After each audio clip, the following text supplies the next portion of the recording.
At this time, I'd like to call the regular meeting to order. Clerk of the board, please call roll. Arancibia, Present. Emerald. Here. Lopez Zepeda. Here. Segura. Here. Solis. Present. Aguirre. Here. This is the point of the agenda where members of the public may address the board on matters posted for the special meeting and in accordance with Government Code Section 54954.3A. The board will provide an opportunity for members of the public to directly address the legislative body concerning any item that has been described in the notice for the meeting before or during consideration of that item. Each person wishing to address an item on the meeting notice in closed session will have 2 minutes to do so. There are no speakers. If there are no further communications, I will recess the meeting for consideration of the following closed session items as posted on the meeting notice. 1, student expulsions, suspended expulsions, reinstatements, Education Code 48916 to 48918, students identified by case and ID number. Number 2, public employee discipline, dismissal, release, Government Code Section 54957. 3, conference with the legal counsel, existing litigation, paragraph 1 of subdivision D of Government Code Section 54956.9. Number 4, conference with legal counsel, anticipated litigation, paragraph 2 of subdivision D of Government Code Section 54956.9. Number 5, conference with labor negotiator, Government Code Section 54957.6. We will now adjourn to closed session.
It's time. I would like to reconvene the regular board meeting. Clerk of the board, please call roll. Arencibia? Present. Emerald? Here. Lopez Zepeda?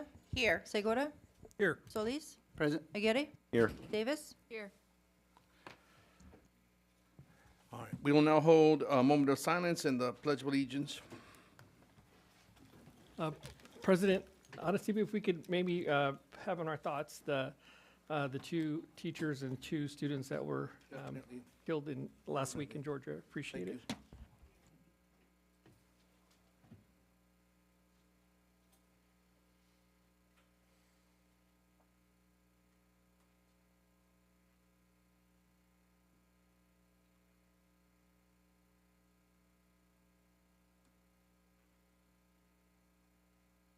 Place your right hand over your heart. Ready, begin.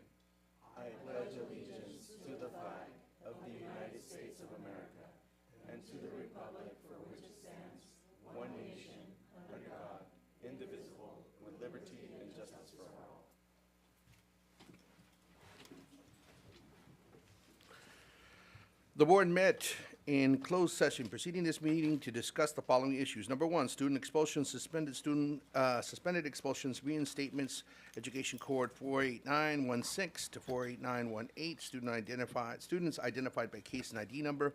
Number two, public employee discipline, dismissal, release, Government Code Section 54957. Number three, conference with legal counsel, existing litigation, paragraph 1 of subdivision D of Government Code Section 54956.9. Number four, conference with legal counsel and anticipated litigation, paragraph 2 of subdivision D of Government Code Section 54956.9. Number five, conference with labor negotiator, Government Code Section 54957.6. The board took the following action. Moved by Lopez Cepeda, seconded by Solis, to approve the reinstatement of 4 students with a vote of Arancibia, yes. Emerald, yes. Lopez Cepeda, yes. Segura, yes. Solis, yes. Moved by Solis and seconded by Segura to approve the request for leave of absence for one certificated employee with the vote of Arancibia, yes. Emerald, yes. Lopez Cepeda, yes. Segura, yes. Solis, yes. Okay. At this time, I will entertain a motion to approve the agenda for the September 9, 2024 regular board meeting with the change that the board will first consider motion board agenda item G13 after the consent agenda. Do I have that motion? Davis? Yes. Arencibia? Yes. Emerald? Yes. Lopez Zepeda? Yes. Segura? Yes. Solis? Yes. Motion passes 5-0. We will now have a message from our superintendent, Dr. Moises Aguirre. Thank you, President Arancibia. And before I begin my comments this evening, I do want to just invite everybody. CTE has brought some cupcakes and other goodies, so if you want some, they're at the back. So I want to say thank you for CTE, and I believe this is part of our students who were able to do this for us. Earlier, they were having a demonstration of a new food truck or food trailer, I believe. So if anybody wants some, please help yourselves. And with that, good evening, buenas tardes, everybody. Welcome to our September 9th meeting of the Board of Education. It's been a busy time since our last board meeting, and below are some of the activities and happenings going on across our district. The first thing I want to highlight is that our instructional team has been conducting learning walks across our campuses with a keen sense to support our theme for the year, which is a culture of learning for all learners. So I just wanted to make sure I said thank you for our instructional team who's really taking that to heart. I also participated in the VIBA Advisory Council meeting where critical information was shared with all VIBA participating districts. This is an organization that helps support the acquisition of benefits for multiple districts and municipalities. We also, as a district, hosted Chula Vista Chamber of Commerce's Education Subcommittee. So thank you to our partners at the Chula Vista Chamber of Commerce for being involved and supporting education in our Chula Vista community. Thank you. The Taste of Eastlake also happened. It was a fundraiser to support. It's put on by the Eastlake Foundation, and we want to express our appreciation to the foundation for all their work to support students and education more generally throughout the Eastlake community. I also had an opportunity to attend the Chancellor's Community Advisory Committee. So I want to extend my gratitude to UCSD Chancellor Pradeep Khosla for inviting me to be part of this Community Advisory Committee that he has in order to advise him on different aspects of our community. I participated not only as a member, as a community member, but also as an alumni, as well as the parent of a recent alumni that made me feel not young. Yeah, but definitely thank you to UCSD and Chancellor Kosla. I also participated in a meeting with a collective group that's come together. It's called the University Now Initiative. It's multiple leaders in our community, from Assemblymember David Alvarez, Southwestern Community College, Dr. Mark Sanchez, a number of community leaders throughout. So our district is part of that ongoing effort to bring multiple institutions of higher learning to the South Bay, and it really does feel like we have momentum. So that's something also we continue to support and be part of. I want to take this moment to acknowledge the ongoing efforts to address the implementation challenges to our new Infor system. We continue to work with all of our stakeholders to address programming and process issues to ensure that we are continuously improving our process. And we had an opportunity to meet with stakeholders, including school secretaries recently.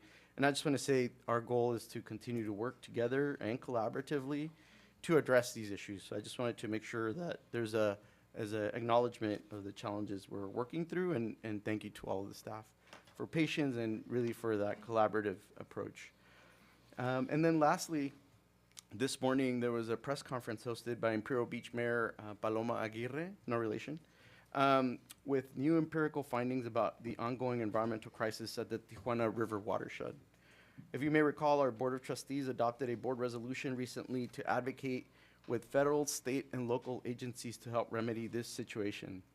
We will analyze these most recent findings and have already reached out to some local experts and identify appropriate next steps in a measured and proportional manner, seeking to ensure the health and safety of all of our stakeholders on our campuses that are nearest to this geographic proximity of the Tijuana River watershed. So those are a lot of going-ons in our district, and that is my update. And with that, gracias. Thank you, Dr. Aguirre. We will now have a report from the Student Board Representative, Ms. Liliana Davis. On September 3rd, I had the pleasure of hosting my second monthly meeting with the district's high school's ASB presidents. However, before I discuss some of the issues raised during my meeting, I would like to provide a brief overview of some of the things that have been happening throughout the district's high schools and some of the upcoming activities. During the month of August, many fall sports started, ranging from football, cross-country, boys water polo, to field hockey, girls golf, girls volleyball, and girls flag football, with girls flag football being the district's newest and most popular addition throughout several schools in the district. Students clearly have a wide range of sports to choose from to get involved by either playing a sport or supporting their school's team by going to games, given that there are several sports games happening every single day. I myself am currently playing on Olympians golf team and on Olympians field hockey team, and the opportunity to be involved in these sports is an experience that I, as well as every student athlete throughout the district, really enjoys and appreciates. We really appreciate the board's support of sports throughout the district. Next, several schools throughout the district have already had their homecoming dance, while others have theirs coming up throughout the months of September and October. Also, the voter registration drive has also been ongoing since August 14th. I had the opportunity and privilege to participate in this year's first voter registration drive on August 14th at Olympian High School, where we had students show their support and register to vote. The other two registration drives were on September 14th and today from 5 to 7 p.m. at the San Isidro Community Table. We're hoping for continuing support throughout the next couple of months as the voter registration drive continues throughout the district. The next dates for our voter registration drive are September 18th, October 9th, October 15th, and October 16th.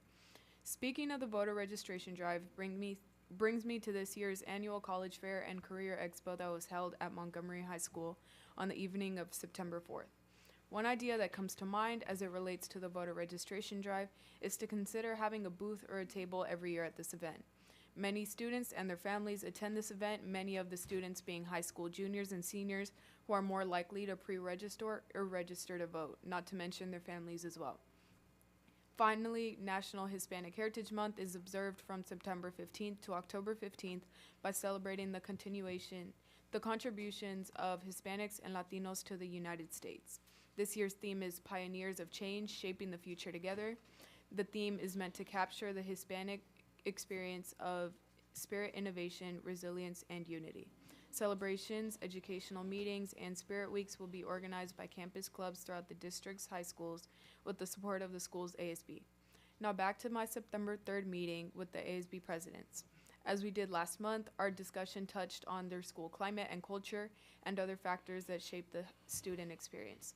One factor that appears to be a concerning issue at Chula Vista High School and Castle Park High School specifically is the student-teacher ratio. I was recently informed about the imbalance in class sizes at these campuses, where some classes have very few students while others are nearly at capacity. This ratio can influence the amount of individual attention students receive and the overall learning environment. At the same time, from a teacher's perspective, a class full at capacity increases management challenges and adds unnecessary stress for the teacher, which could easily be avoided through a better class balancing. With 6 weeks into the school year and the first progress reports being issued this previous Friday, balancing the student-teacher ratio in classes should be a priority and cannot be put off any longer. Both teachers and students alike deserve a classroom with a balanced student-teacher ratio. Another issue that seems to be affecting several campuses across our district is bathroom availability. Due to understaffing, access to restrooms for students is severely limited due to the lack of bathroom supervision.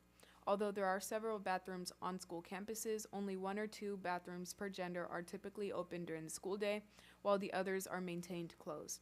The closing of bathrooms is due to the school's inability to provide the necessary bathroom supervision for all its bathrooms on campus. As a consequence, students often face long wait times, causing them to be late to class or leading them to spend a significant portion of their lunch waiting in line just to use the bathroom. This situation disrupts students' schedules and negatively impacts their overall well-being, health, and comfort throughout the school day. Immediate action is needed to address this issue and ensure that students have adequate access to restrooms. We appreciate the board's assistance in addressing some of these issues. Thank you. Thank you very much, Ms. Davis. Thank you for all the information. Okay. This is the point of the agenda where members of the public may address the board on any matter not on the agenda and have 3 minutes each to do so. Pursuant to board bylaw, the board may limit the time of public comment on any single topic to 20 minutes per topic. The Board of Trustees cannot legally take action on or respond to matters not posted on the public agenda, but will refer the matter to the superintendent's office for review and report. The speaker shall refrain from using profanity and shall speak in a respectful manner. Thank you for your cooperation. Paul Osuna. I'm a teacher at Rancho Area Middle School, resident of San Diego. And I'll be speaking as just a citizen and taxpayer and employee of the district, so kind of different hats here. Well, I'm here to go over a couple of things that have to do with members of the board, your beliefs. I often hear about culture and climate. I hear about behavior. I hear about being a presence. And I appreciate you when you come to our sites and you're present and you hear us. But we need more. In 1997, I had the pleasure of being on the founding team with Brahim. We were just speaking about this earlier. It was an extraordinary opportunity, once in a lifetime, because the very first thing that it was not about the facility, it was not about the people, it was about what we believed. And those beliefs were articulated. And we were able to form partnerships and nurturing relationships with World War II vets, U.S. Navy, Rotary, Lions, small mom and pop businesses, huge international corporations. And they were there, present. They weren't present just to be there. They were part of a thriving, vibrant community. And when I hear about culture and climate and behavior and restrooms and supervision, that's not what it's about. It's about what you, Moises, believe. And I've shared with you the incidents we've had.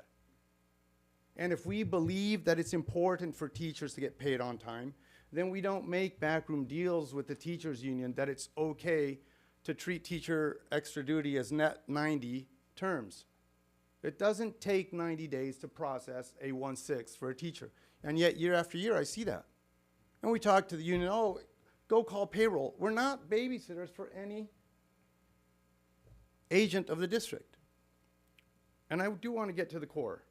Our values and our beliefs were inherited from the Catholic tradition of the first universities. And the idea before that, in the Roman Republic, was the idea of civitas, a unified body of people whose beliefs were shared and then codified into law. The law did not drive behavior, the beliefs did. We can sit here and come up with student manuals and rules, but members of the board and teachers, if all you do is ask us to be present, we may as well go to Kinko's, get cardboard cutouts and plant them on the lawns of our schools. Because currently, the belief systems of our students are very much deviated from what we're used to. Special ed students being recorded with cell phones in their vulnerable moments in the restroom, teachers getting punched and pummeled, and students recording that as entertainment. The problem is values. And unless we address those first, and unless we articulate our beliefs, all of it will be for naught. The $230 million spent during COVID, $5,000 and $15,000 monthly extra pay for principals, for what?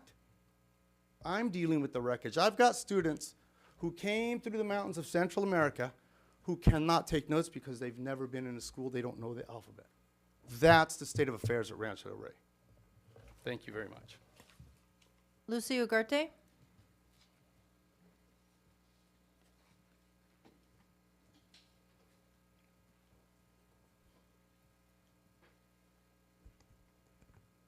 Good evening, President Arancibia, trustees, and Dr. Aguirre.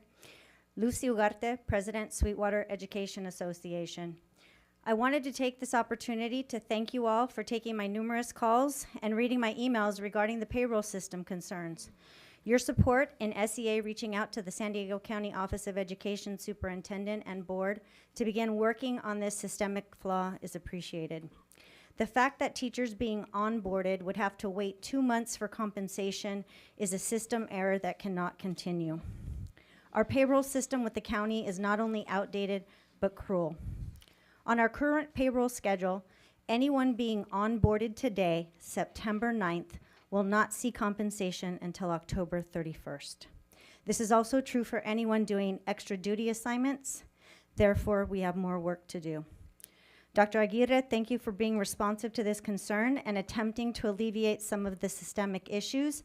I look forward to the resolution needed. However, even with the diminished negative impact, there's still much to do in order to right the system. This is not a personnel problem. It is not a who problem, but a what problem. The payroll system has been archaic since I started in the last century. If you look at the payroll dates, there are 6 to 11 weeks between the work being completed and the person being compensated. And that's in a perfect scenario where no errors are being made and everything is submitted on time. It's time to change the system. It's time to develop a policy that ensures no employee waits multiple payroll cycles and dates before being compensated for work that's already been done. Trustees, you have the power to write and ensure policy and develop a system that delineates a reasonable timeline for payment once an employee is onboarded. It's the right thing to do. No one should have to beg to be paid. No one should have to run up high credit card bills to survive because the job that they've been working for 6 weeks has yet to pay them. Thank you for listening to SEA and getting 41 teachers paid today. These are teachers who would have otherwise had to wait 3 more weeks. But we do have more to do. And I'm up here every year with the same message. It's time the system be reviewed, dismantled, and transformed into one that is fair. We need to continue working with the San Diego County Office of Education to update our payroll system to one that is timely and humane. Thank you. Jessica Davis.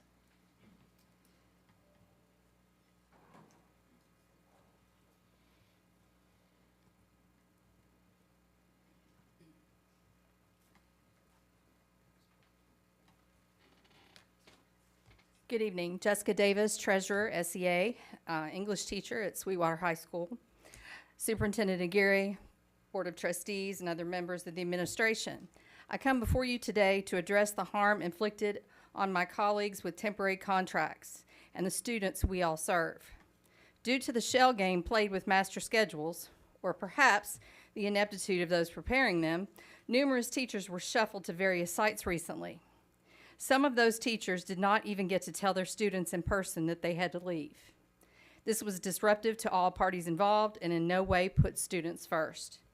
I know that many people consider teachers to be little more than babysitters, but we are not just placeholders. We work hard to build relationships with our students and our coworkers, and while yes, we are masters of adaptability, it is upsetting to our students most of all when we are in their presence 1 minute and gone the next.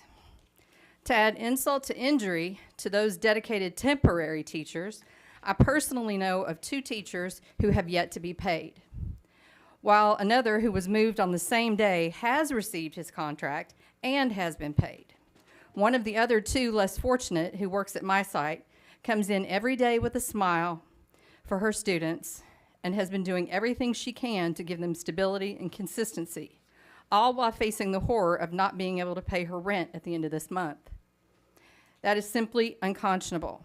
I feel comfortable in assuming that none of you would work for almost 2 months without a paycheck.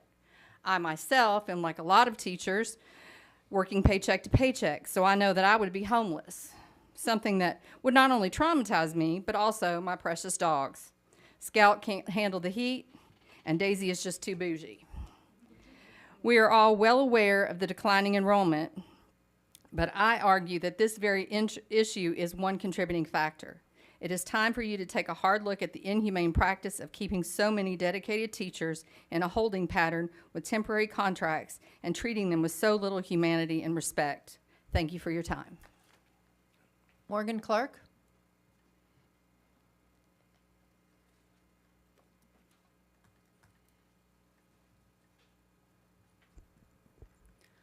Hello, Sweetwater School Board, Superintendent Aguirre, and colleagues.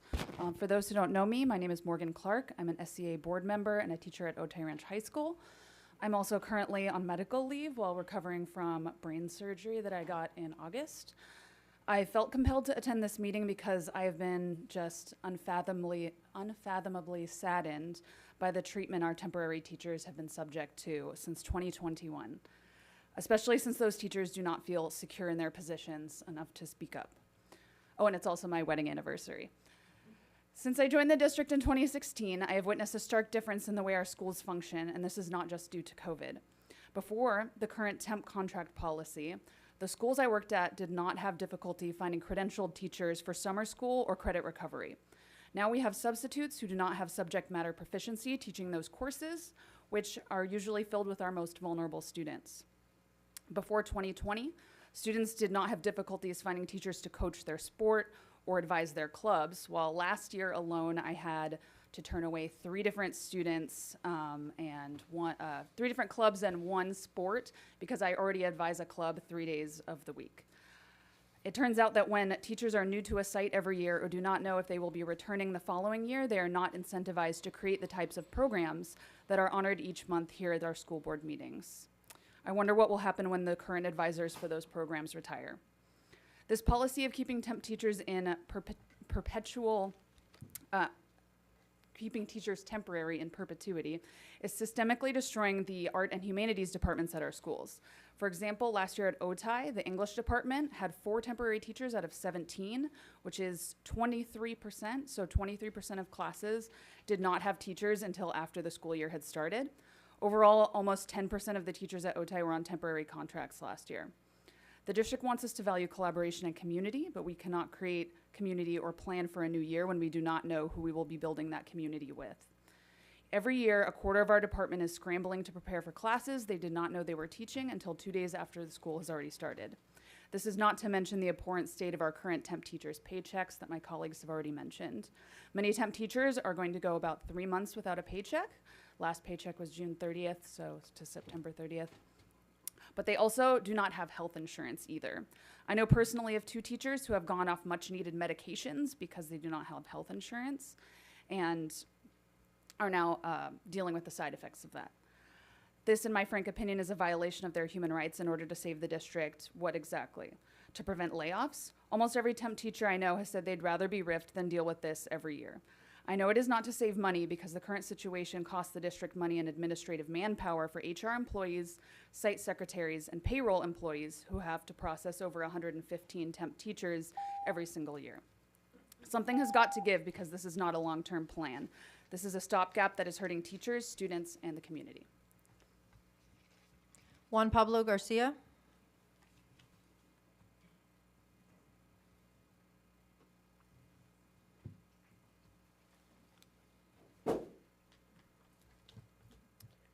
Good evening. I definitely second my colleagues' concerns about the treatment of temp teachers, but I'm here to talk about something else.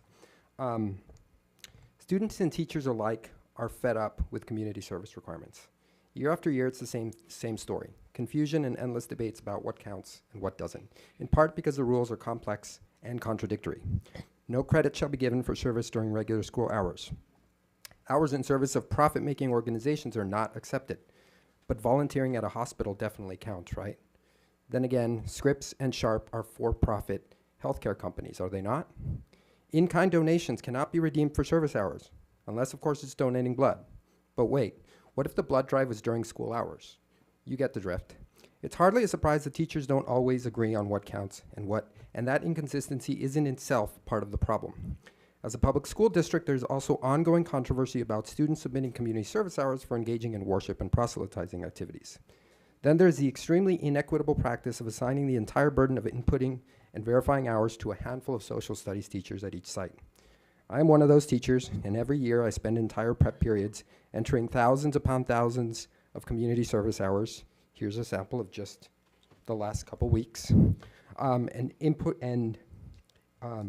This unpaid extra duty comes at a very high opportunity cost. Less time to grade means delayed feedback for students, fewer parent phone calls, fewer interventions, and less time to innovate and create new lessons. All the more frustrating is that every year, after students and teachers alike have tirelessly worked to complete and submit these hours, the district invariably reduces or altogether waives the requirements at the last minute. In the end, hundreds of students graduate without completing community service requirements, which is itself a tacit admission by the district that this requirement is dispensable. I teach college-level economics, so consider this a free lesson in cost-benefit analysis. Ordinarily, big and costly problems entail big and costly solutions, but in this case, the opposite is true. Here is a big and costly problem that has a simple and inexpensive solution. Research has already shown that making community service a graduation requirement actually reduces volunteerism by students later in life. After all, forcing students to volunteer undercuts the entire premise of volunteerism. This is why the state of California does not mandate community service as a graduation requirement. So on behalf of students and the handful of teachers drowning in paperwork, we ask that you eliminate community service as a graduation requirement once and for all. Spare students from the fake requirements that you won't stand by anyway, and spare teachers from spending countless hours deciphering a hodgepodge of mutually contradictory community service requirements. I once, as a new teacher, at the height of the cold and flu season, offered students a few extra credit points to bring in a tissue box for the class. I was later stunned by those students that brought in a box at the very end of the school year just before grades were due. By then, it was a hollow and selfish act, as the tissue could no longer be of use to their sick classmates. Those motivated for the right reasons will continue to serve, and those that aren't will no longer need to submit fake hours that they hope their overworked teacher will enter nonetheless.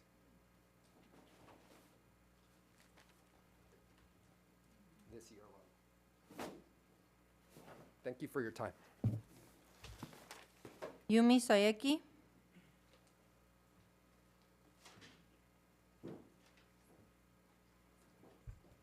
Good evening, Dr. Aguirre, Board President at Ancibia, and members of the board.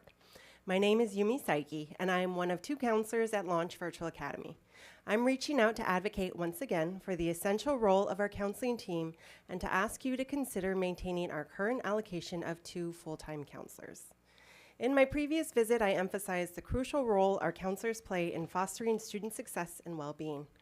Thanks to your support, we were able to keep our counseling team intact, and for that, I extend my heartfelt gratitude to this board and to the district leadership. I'm excited to share the outstanding achievements of the past year and provide an update on our current progress. Last year, we celebrated our largest graduating class ever with 144 students. Despite this increase, we maintained an impressive 84% graduation rate. Our efforts were further highlighted during our scholarship and awards ceremony, where our students were recognized for receiving over $225,000 in scholarships, awards, and grants, including 2 full tuition scholarships in recognition of outstanding academic achievements. As we enter the 8th week of this quarter, we have enrolled 812 students, including 168 seniors. Alarmingly, 47% of these seniors are so significantly credit deficient that they are already considered non-grads, and they haven't even received their first set of final grades. We have begun meeting with these students and their families, and while some have agreed to extend their high school journey by an additional year, others remain uncertain. Keeping these students engaged in their current studies and enrolled in our district requires considerable time and effort. These students and their families face substantial challenges, and it is imperative that they receive consistent encouragement and support. We continue to enroll students who have missed extended periods of school due to severe personal circumstances. Some are grappling with severe anxiety or depression, while others are dealing with serious health issues such as cancer, kidney failure, or eating disorders. For these students, having 2 dedicated counselors is not just beneficial, it is essential. The counseling team plays a pivotal role in providing crucial support, helping students navigate their academic and personal hurdles. Given the steady growth we've experienced over the past 4 years, it is critical to maintain a fully staffed counseling team. Any reduction in our counseling staff would directly impact our ability to provide the comprehensive support our students need, potentially affecting their progress and well-being. I urge you to consider the profound positive impact our counselors have had on student outcomes and to support maintaining or even expanding our current staffing levels. Our students deserve this level of support, and your continued backing is crucial to their success. Thank you for your attention and consideration. Christina Raki.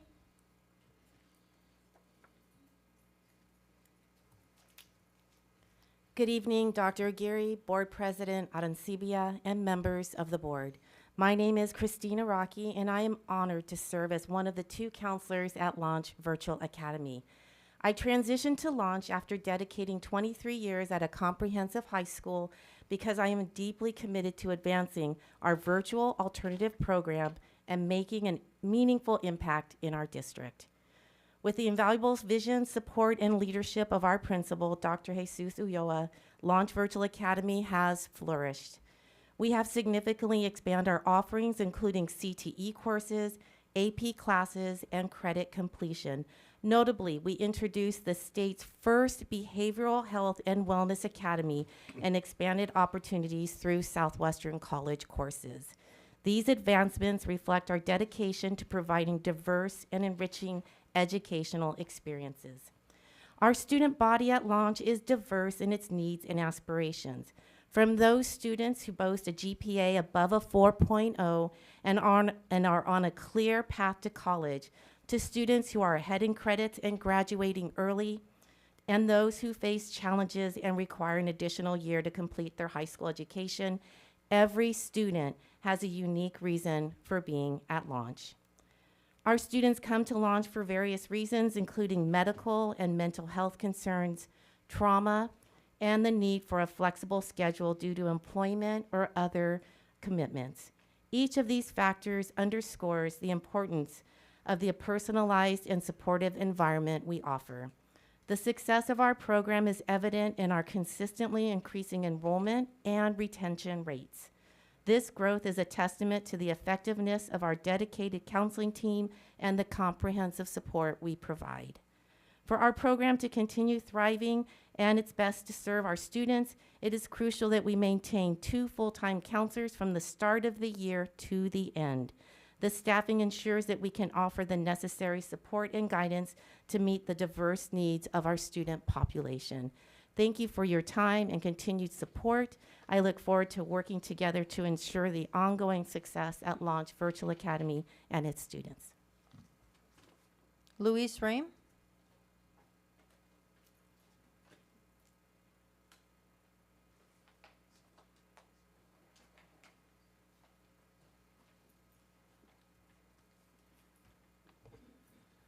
Good evening, district personnel and board members. My name is Luis Rame, and I'm a proud parent and employee of our district. Last year, my colleagues, Mr. Acosta, Ms. Andrade, and I worked with nearly 1,500 students who left behind the comprehensive school site for independent study. Many of these students come because of physical illness, social, emotional stressors, family and personal reasons that hinder their ability to function in their home school. We assist our students with scheduling, with college applications, financial aid, writing letters of recommendation, placing them in appropriate schools and programs, and perhaps more importantly, providing a compassionate ear, trying to keep continuity of support, encouragement, guidance, understanding while they adjust to a change in their educational environment. In what is usually a difficult decision for the student and parents, they leave behind all the comprehensive supports and resources from their home school to come to independent study, where they are asked to work independently with the assistance of a teacher and a counselor as they try to deal with their physical and social, emotional, and personal challenges. I'm advocating for our alternative education students who deserve our support, more opportunities to make connections, more opportunities for guidance and interaction with a counselor. I want to thank you for seeing the need and for providing the funding for my colleague, Ms. Andrade, to continue in her independent study counseling role this school year.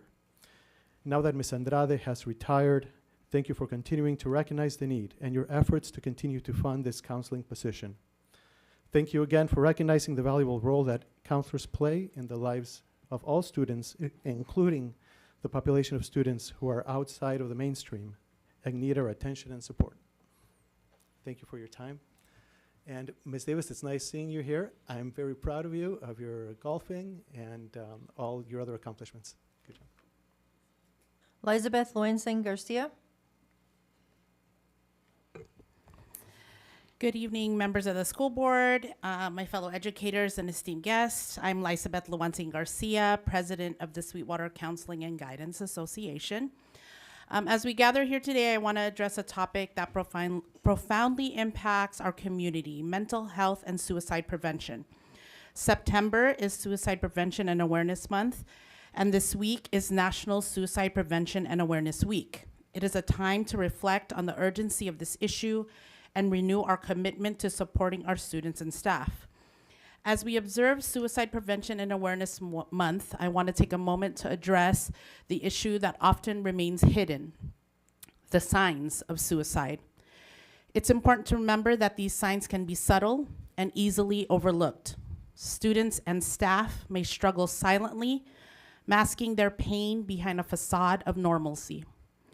Many of us, including dedicated counselors, have been deeply affected by the reality of suicide. Almost on a daily, counselors are mental health first responders. The emotional toll on our staff is immense, and as they navigate the complexities of supporting students in distress while managing their own well-being. The statistics are sobering. Suicide is a leading cause of death among young people, and every loss is a heartbreaking reminder of the struggles faced by many.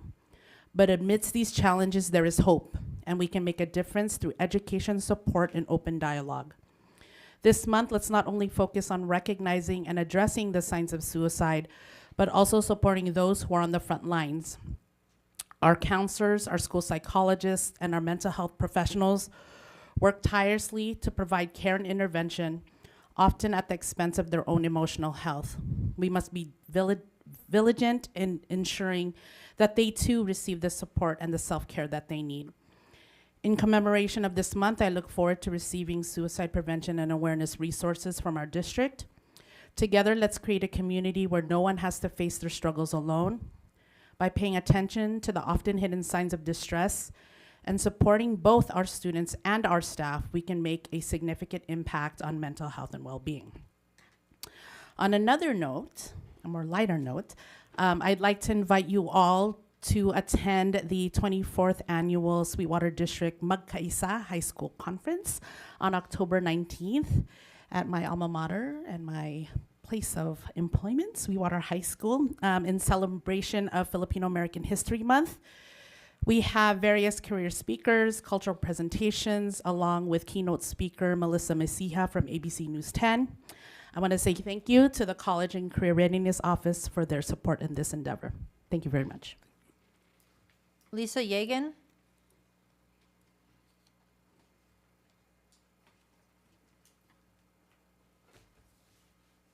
Good evening, Governing Board. First, I have to address Ms. Davis over here, Ms. Liliana Davis. I think I copied your speech because many of the things that you talked about, I have on on my speech. So I thank you for being so intuitive and understanding what your peers need and what your teachers need. And I'm so proud of you. And I hope that one day when you grow up, I'll still be alive and I'll be able to vote for you. I'm here to address a critical issue affecting our schools, and it's the $24.2 million shortfall listed in the LCAP this year that's on the district website 2425. I have some very strong concerns about that because there's going to probably be a high gap with the ability for you to provide services for the high needs students that need funding to transport to school, to receive special education, and also for human resources to be able to address all of the issues that these teachers are addressing tonight. There are many essential costs for running the district, and although the LCAP does describe a $40 million their carryover funds, it's still crucial to ensure that these funds are effectively monitored and that there's transparency so that we in the community understand how the funding is being spent. We just need to make sure that you are going to be taking a focused approach, Dr. Aguirre, in managing these funds and directing the carryover funds and other resources into the classrooms, and especially to address things like the bathroom issues and the vaping and everything else.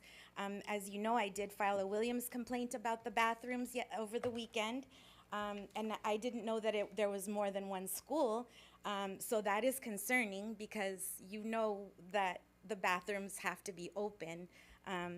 In addition, I'm advocating for clear reporting on how all the funds are being spent. And finally, I want to strongly support candidate Ms. Angelica Martinez for school board. And I hope that she, as you know, she's been coming to all these school board meetings and she's been helping us with the CAC. And we appreciate that you also nominated parents for the Community Advisory Committee to assist with special education. But she knows the deep need because we have been working together with Ms. Sturm, and I hope that she will be willing to understand her role in building relationships with special education families this school year as compared to last school year, especially with the deficit that's being experienced this year. Thank you. Kenya Peraza.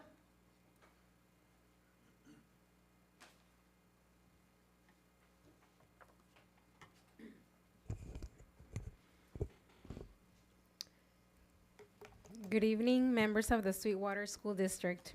Thank you for the opportunity to speak with you today. My name is Kenya Peraza, and I'm here as both as concerned parent and advocate for our students. As a community, we are all committed to ensuring that every child in Sweetwater receives the best possible education, and it is vital that we work together to make that a reality. First and foremost, I want to emphasize the district responsibility to listen the voices of parents. We are the ones who see day in, day out how decisions made at the district level impact our children directly. Our insights, concerns, and suggestions should not only be heard but valued as critical input in the decision-making process. After all, our children's futures are at stake. The impact of the current lack of funds on our children's education has been significant. I've seen how limited resources have stretched out teachers, then forcing them to more with less. This in turn affects the quality of teaching and the opportunities available to all students, including special education students. When classrooms lack essential resources or children miss out on valuable learning experience that are crucial to the development and success, it is clear that a more thoughtful and effective use of district funds is necessary. I strongly urge the district to review and simplify how these funds are managed, ensuring that more money goes directly to our classrooms. Every dollar that is properly allocated can make a significant difference in providing our children with the education they deserve. Supporting our teachers and students should be on top of priority.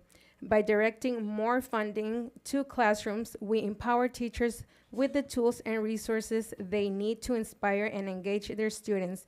When teachers are well supported, students thrive. This is a simple truth that we cannot afford to overlook. Moreover, transparency is essential. We as parents and community members need clear information of how funds are being used. It's not just about accountability, it's about building trust. We need to be able to track the impact of these financial decisions to ensure that they are truly benefiting our children's education. And finally, I want to encourage other parents and community members to join this conversation. Together, we have the power to make a real difference in how funds are distributed within our district. Our collective voice can drive change, ensuring that every child in Sweetwater, including special education students, receive the quality education they need to exceed expectations. Thank you so much. Roxanne Palestino.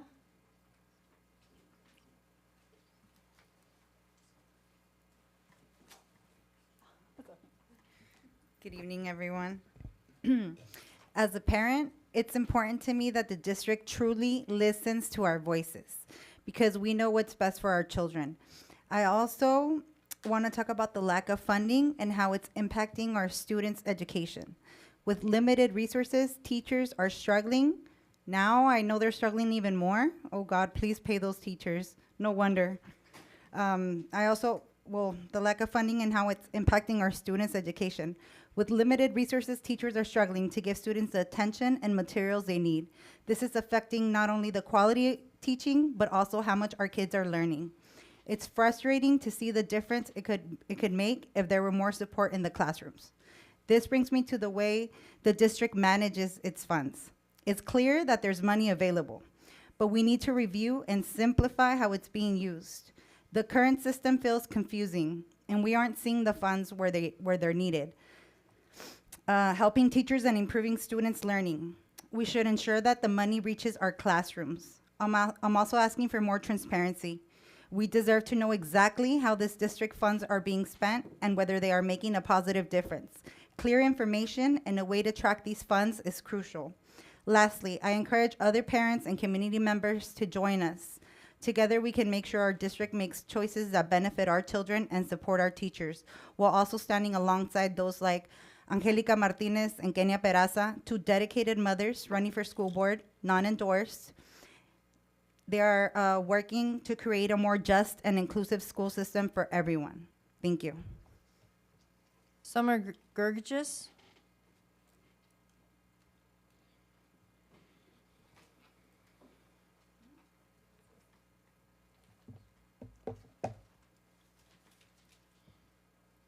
The microphone is taller than I am. Okay.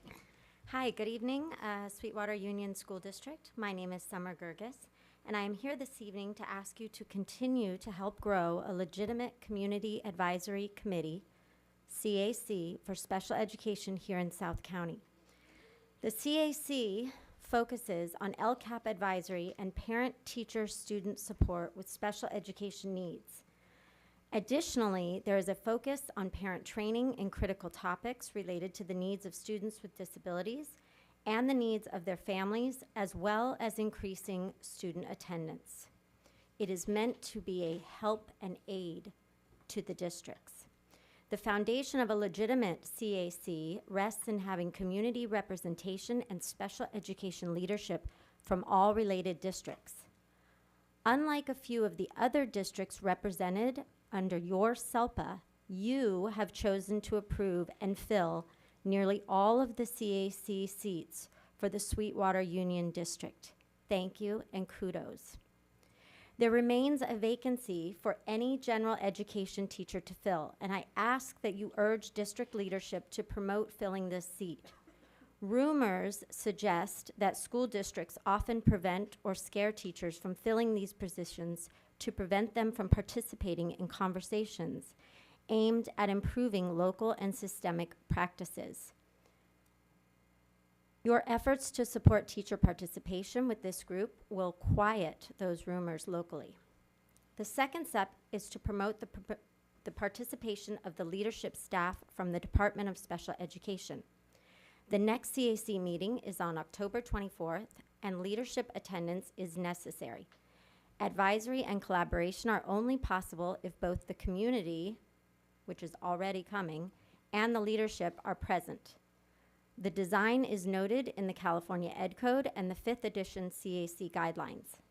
At this point, there are only 4 CAC meetings for the year, and so not having all the needed participants, including parents, teachers, and special education leadership, beginning on October 24th, is to miss a timely opportunity to support students with disabilities and their families. This inclusion of parents, teachers, and special education leadership should be the conduit for collaboration with the community. Please, please address these issues prior to October 24th so the action in the form of participation can take place on October 24th. Thank you, and I look forward to seeing continued effort towards facilitating the legal mandate of a legitimate CAC for special education. Claudia Granados.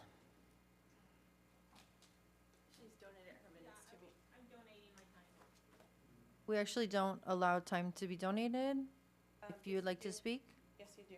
I asked and she said yes. it's up to the board president. Did you sign up to speak? Mm-hmm. When, like, Right now, earlier, before. but then wait for that one to come out. You'll have your moment to speak. We'll Okay. just go on to the next So- person. So can she just say, okay. Okay? Thank you, thank you. Angelica Martinez. That's what they're saying, yeah, if you'd sign up, That's yeah. fine, that's fine. Good evening, board members, the public, and Dr. Aguirre. I'm compelled to run for a position on this school board because my son's experiences at Hilltop Middle School and Hilltop High School are not unique, and there are countless other students and families within our district who face similar challenges and who are similarly ignored, retaliated against, or discriminated against when they try to advocate for their children. As a mother, I have seen firsthand the devastating impact of a lack of accountability and transparency on a child's education and well-being. I have witnessed how the very laws designed to protect our children are ignored and violated by those entrusted to uphold them. This cannot continue. I am running for school board because every student has the right to a safe, supportive, and equitable education.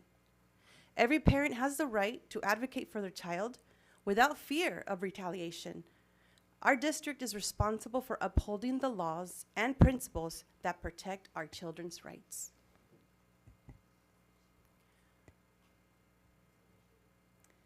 On December 7, 2023, my son was physically assaulted by a teacher at Hilltop Middle School. The teacher smacked my son on the back, and the incident was captured on the school surveillance cameras. This incident was reported to the principal, Ms. Finley, expecting swift action. However, she dismissed the urgency, saying it was too late in the day and that she would look into it next week because it was Friday. I stressed the importance of viewing the footage immediately to understand what occurred clearly. The video was crucial evidence. However, despite my insistence, Ms. Finley refused to let us see the footage, delaying action on a serious incident.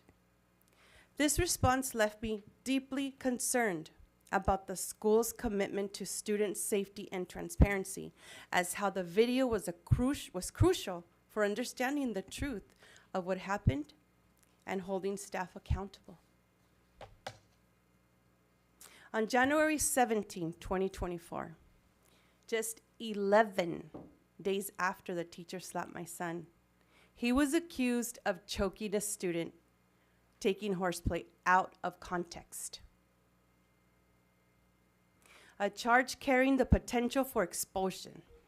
Despite a camera above the incident, the administration failed to review the footage, relying instead on biased testimonies from students who had previously harassed my son. In a document I obtained, Assistant Principal Mr. Toms informed the alleged victim's father that his son had been choked, and no nurse was available to assess the student. but that there were no signs of bruising or breathing problems. The father allowed the son to finish the rest of the school day. This raises serious questions. Why weren't paramedics called if this was a serious bodily injury? Michelle? Time. I'm sorry. I'm Who sorry. decided the charges Ms. were so Martinez, severe? The time's up. I'm sorry. She donated the other 3 minutes, the other 3. No, she just told you that you can't do that. I'm sorry. No, yes, you can. I'm sorry. Given the lack of medical evaluation and violence, this feels more like retaliation against my son for reporting the earlier incident with teacher rather than a legitimate investigation. When I was finally allowed to view the footage of the following Thursday, they showed me the wrong video. Instead, the correct footage, they played a video from a different camera with poor quality and pixelation. Can we get another speaker, the next speaker? The next speaker is Naomi. Come on. The retaliation against my son extended. Ma'am, the rules, we just, the board, the clerk of the board, the clerk of the board has given you the instructions, ma'am, I'm sorry. Here as a concerned parent, I'm a social worker. Sure, but sure. I'm here as a concerned parent Sure. because my son was drug-free. And the moment he stepped in Hilltop High School, he started testing positive for THC. They've been vaping in 2 bathrooms, and I've already raised my concerns. The drug transactions are being made in the lockers. Point of order, Mr. President. Yeah. We don't know her name. She's not on the. Noemi Hernandez. She's on the card. Was she on the clerk of the Yes. board? You just put her first name. Okay. Noemi Hernandez. Okay. I spoke to Officer Aguirre today. I spoke last week to Mr. Terrazas in front, face to face, and he said to me verbally, these were his exact words. Unfortunately, the vaping problem is in all the schools, and I cannot do anything about it. I've been getting pushed left and back, right and back. I haven't been able to go to school and supervise my son. When I enrolled him in school, I clearly told Mr. Walsh that I needed to be there because I know his struggles. And as a parent and as a person that works in social services in helping kids with drug abuse, and they're homeless also, I'm seeing the path that a lot of the students are heading that way.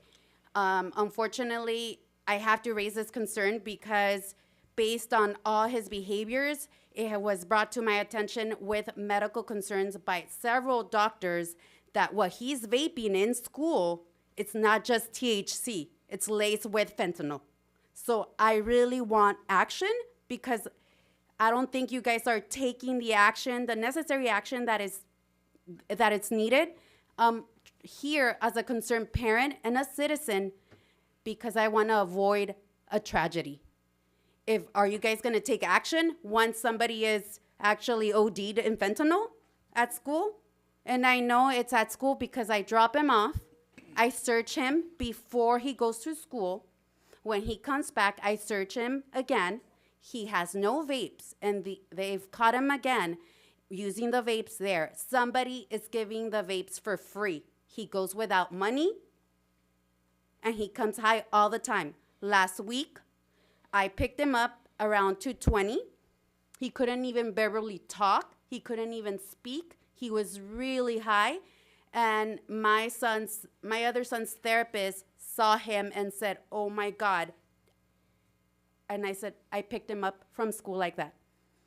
He's poorly performing in every single class. And I've raised those concerns that they're vaping there, and I told them exactly where. I've had other parents told me exactly where, and also the students confirming who and what, and they're not doing anything about it.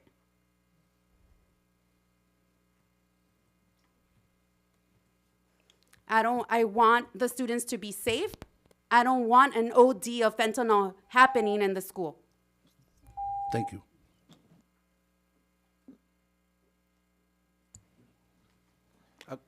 I'm next? Claudia Granados. Is the next You're person? going to speak now? Okay. Yes. Okay. I'm Claudia Granados. I will continue with Angelica's Martinez's statement. This raised a serious question: why weren't paramedics called if this was a serious bodily injury case? Who decided the charges were so severe? Given the lack of medical evaluation and evidence, this feels more like retaliation against my son for reporting the earlier incident with the teacher rather than a legitimate investigation. When I was finally allowed to view the footage the following Thursday, they showed me the wrong video. Instead of the correct footage, they played a video from a different camera with a poor quality pixelation. Their excuse was that the footage degraded when downloaded. This was an apparent attempt to hide the truth and dismiss our concerns. The retaliation against my son extended far beyond the initial incident. Ms. Finley, Mr. Toms, and Ms. Cruz were all heavily involved in the disciplinary actions against him. However, in February of 2024, shortly after the improper accusations, Ms. Finley was promoted to Southwest High School. The timing of this promotion raises serious concerns about potential motives and whether this decision was influenced by the mishandling of my son's case.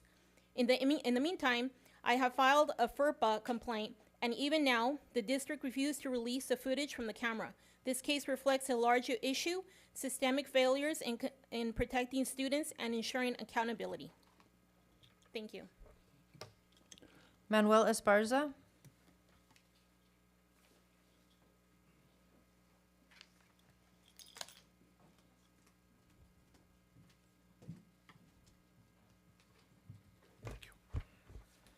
Good evening, Superintendent Aguirre, Assistant Superintendents, there's 7 of you, President Arancibia, board members, and everyone here present. So I'm a very proud parent of 2 wonderful kids. One of my kids was a scholar, went into Montgomery Middle. My other one just went promoted from middle to Montgomery High as an honor roll. I recently went to Monterey County, talked to some of the people up there for some of the school programs that they have. So they talk about the dual enrollment, and I know most of the schools have it. I know you guys have it. I did talk to the principal, Louis Sumstein, and he said the program is actually doing good, but not quite stable. You know, I had the opportunity to talk to members of the board members, and they said, wonderful program, and this is what I want for my kids. I really want Montgomery Middle, Montgomery High to be one of the schools that someone can say, I went to, Sweetwater Union High School District, and it's one of the best. I really want to feel proud. I lived in South Bay for more than 20 years. I belong here. I really want something from my kids to be able to say, you know what, I want to be able to say, hey, this program is great. As I'm coming around, I barely see any parents. I mean, I see a lot of interesting people. I mean, teachers and everybody. I mean, I think everybody takes pride in, you know, there's a reason why they're here. I have a reason. Every one of these people that are here, they have a reason. And you, as a board members, president, have the obligation, responsibility to listen to us. So I'm not here to, I don't have any complaints, but I do want to say dual enrollment is one of the programs that I'm really looking forward to put it in place in high school. And I beg you, please follow up on that. So that's all I got to say. Thank you very much for your time. Thank you. Emily Arjona.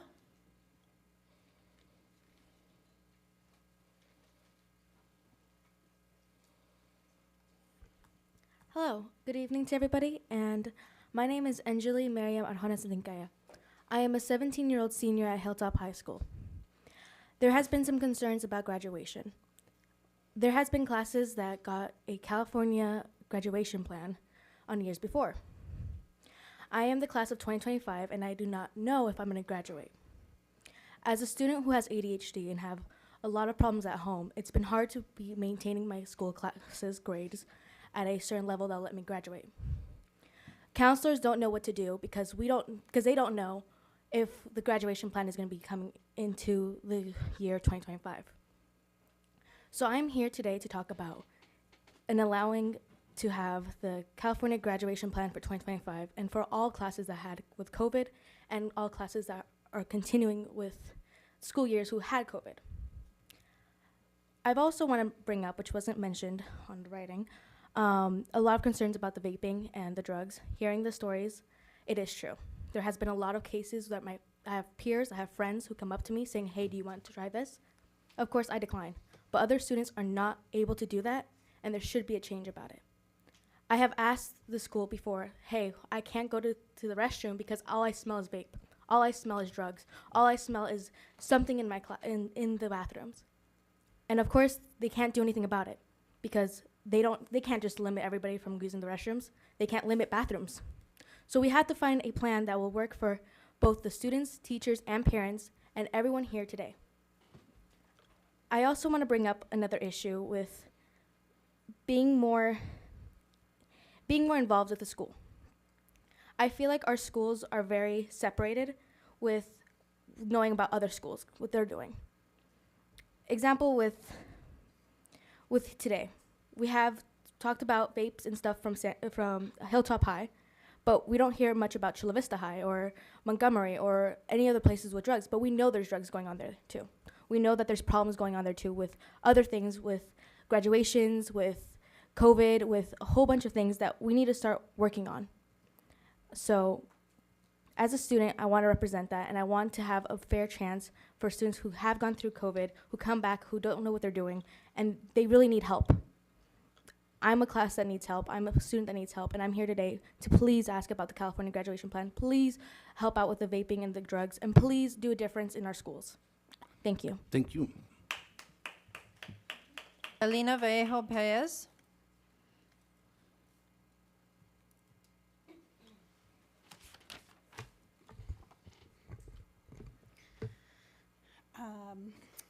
Good evening, board members, board president, superintendent, and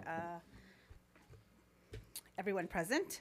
You know, the previous student, she was very well spoken, and I do agree with her as a counselor.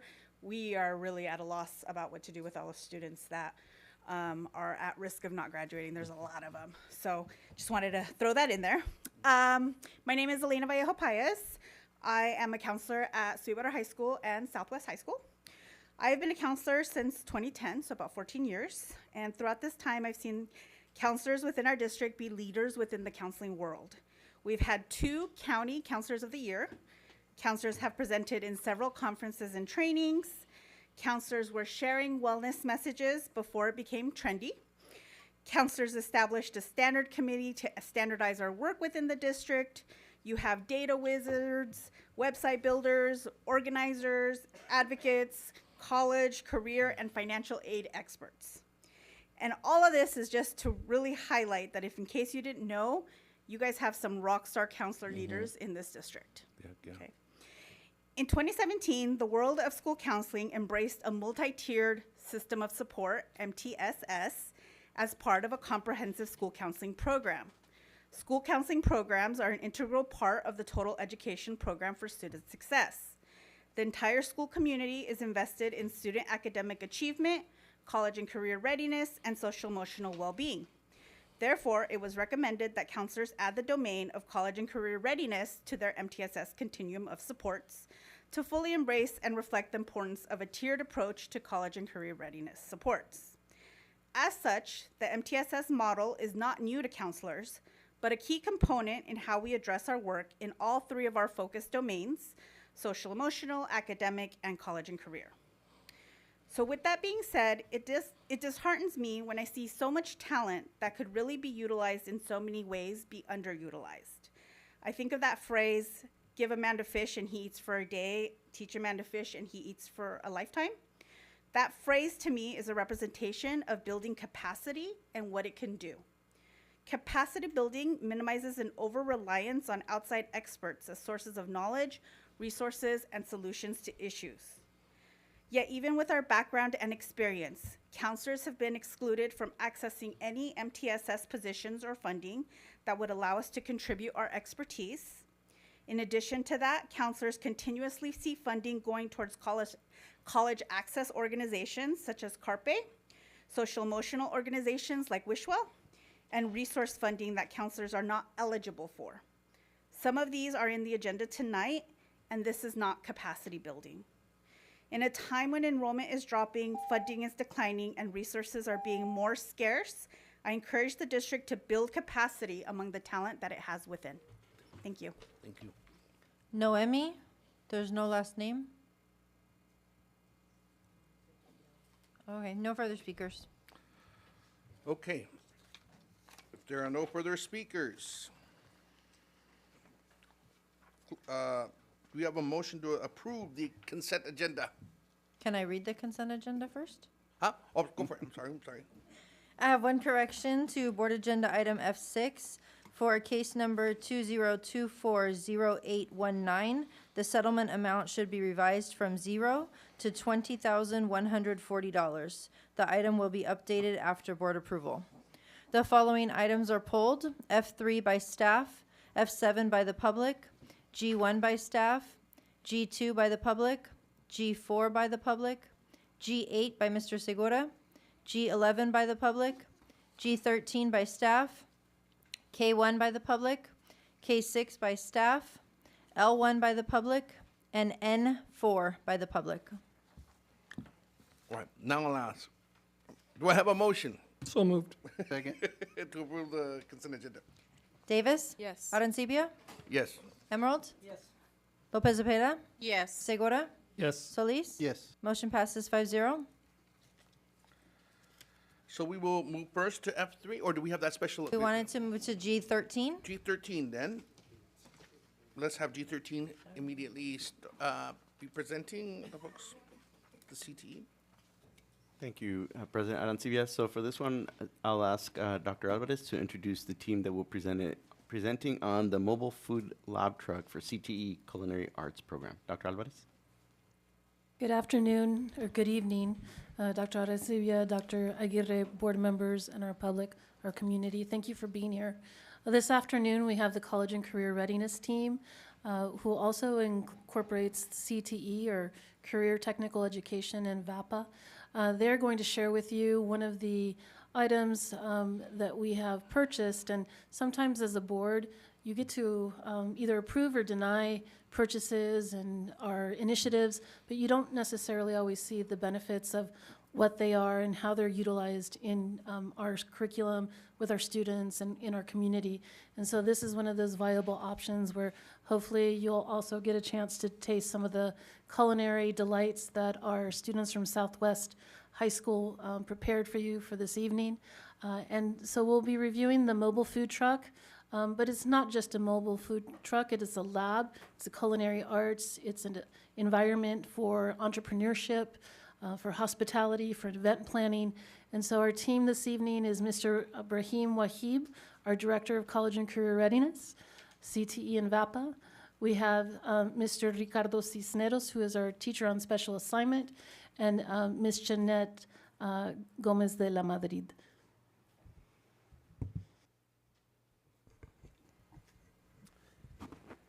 President Dr. Arancibia, member of the board, Superintendent Dr. Aguirre, member of cabinet, staff, student, parents, and guests. Good evening. My name is Ibrahim Wahib, and I have the distinct pleasure and privilege of serving as the Director of College and Career Readiness, CCR, and the Visual and Performing Arts, the VAPA department. Tonight I am thrilled to introduce a groundbreaking initiative in our district history, a highlight of our Career Technical Education CTE program called the Bus Stop Bistro, our very own culinary kitchen mobile lab. I would like to start by showing you a video, if I know how to use this. Okay, gotcha, thank you. In a career where your interactions with people unforgettable moments, delivering exceptional customer service. The hospitality, tourism, and recreation industry sector could be the ideal match for you. Sweetwater Union High School District provides students with an exciting path into this ever-evolving field. In the vast world of hospitality, you can discover your place in restaurants, hotels, theme parks, and entertainment venues. Roles in accounting, event planning, marketing, and sales are also within reach. We aim to help our students make informed career decisions that align with their passions and abilities. Our goal is to provide experiences that are relevant and significant. In our food service pathway, students undergo hands-on training in food and equipment preparation, mastering various cooking techniques and perfecting the art of presentation and plating. In the marketing pathway, students acquire expertise in advertising, branding, and effective time management. They gain skills to promote and organize events and apply practical experiences through internships with established organizations. In addition to completing A through G college admission requirements, students have the chance to earn industry-recognized certifications. We equip our students with the tools, experiences, and skills necessary to emerge as leaders in the constantly evolving hospitality industry. If you would like more information regarding the pathways offered at your school, ask your counselor or visit our website, ccr.sweetwaterschools.org/CTE. Outstanding. Thank you. Thank you for approving that that agreement. We appreciate it. As a result, we're pursuing about 11 industry pathways that we will create. We already created about 5 of them. So you'll stand by for the rest. This project would not have been possible without invaluable contribution and support to so many. I would like to acknowledge the board for their approval, ongoing support throughout this process. I really appreciate that. I know we pushed a lot, and you gave us some feedback. We appreciate that. Special thanks also go to Superintendent Dr. Aguirre, Assistant Superintendent Dr. Alvarez, CFO Dr. Salkhead, General Counsel Ms. Carbuccia, and the entire cabinet, to tell you the truth, because there was some guidance that we had to follow and make sure that we met all of the requirements so that we can have this beautiful mobile lab. I also extend my gratitude to the CCR department, our dedicated culinary and business industry teachers, and our incredible students who believe in the vision. Because of that, we expand opportunities for our district so that they can have those options. This project is a testament to our collective belief in providing our students and staff with more opportunities to grow. This is our CTE mission, which follows the actual district mission, and it pretty much is aligned with all the requirements that we need to make sure that we provide our kids with all the possible experience so that they can be ready for college or pursue a student career. Some of the important elements are the 12 elements of high-quality CTE programs, and when you look deep into them, you begin to see that everything that we do as educators is actually all embedded in there. At first, you don't want to read all the 12 elements, but as an educator, when you start reading them, you realize that you're actually doing those things. So we make sure we highlight those.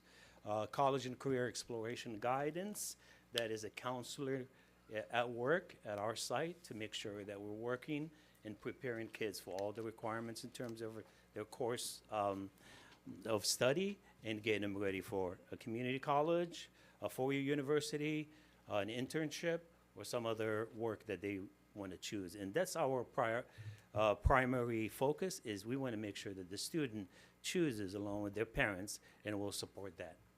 Articulation or CTE model standards, which is a California CTE model standards. We follow that, and it's so comprehensive that it takes a lot of work to get all of that done, and we appreciate that because of our teachers. Articulation alignment with post-secondary education, as I mentioned, that's always in the process. Our counselors are part of that. Southwestern College is part of that. The agreements are established, and we're building a strong relationship. As a result, we have a lot of articulated courses, and dual enrollment was part of that, which was brought up.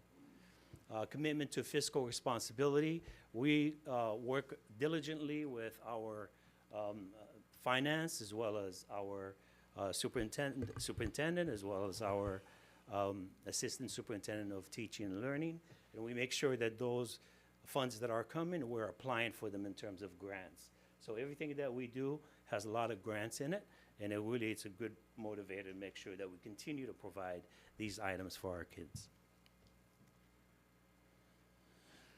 At this time, it is my honor to introduce two of our CTE department teachers on special assignment, TOSAs, Mr. Cisneros and Mrs. Gomez Lamadrid, who will present and highlight the purpose and the desired outcomes of the Bus Stop Bistro.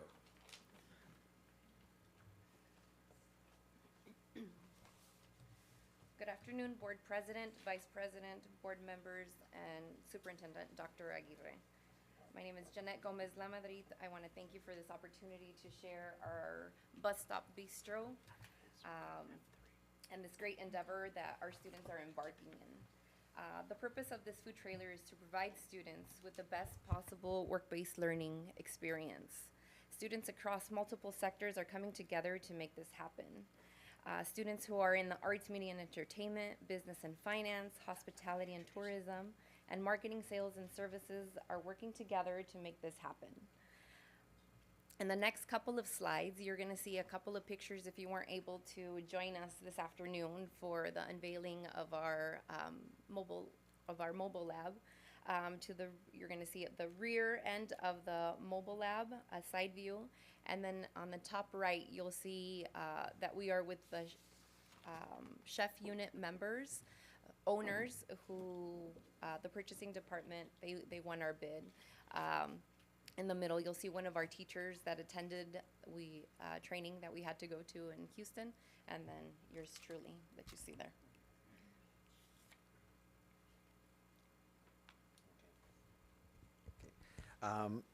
Good afternoon, Board President, Vice President, Board members, and Superintendent Dr. Aguirre. According to the California Department of Education, these are some of the benefits as a result of students participating in CTE classrooms or programs. These students who participate tend to increase graduation rates. They improve their college readiness, tangible and intangible soft skills, and employability, in part because of the tangible skills and intangible skills taught in the classrooms, or that they're embedded within the career readiness skills, and also the employability because some of the students walk out with industry recognized certificates at no cost to the students. Also, they participate in a lot of work-based learning opportunities. Next slide. Meeting the demand of the job market. The city of Chula Vista's Bayfront project is creating close to 2,200 permanent jobs and nearly 7,000 construction jobs. According to San Diego Tourism Authorities, announces an increase of $1 billion compared to 2022. So there's definitely no shortage of tourism revenue coming to the city of Chula Vista. And it's estimated that 214,000 tourism jobs are currently in the county of San Diego.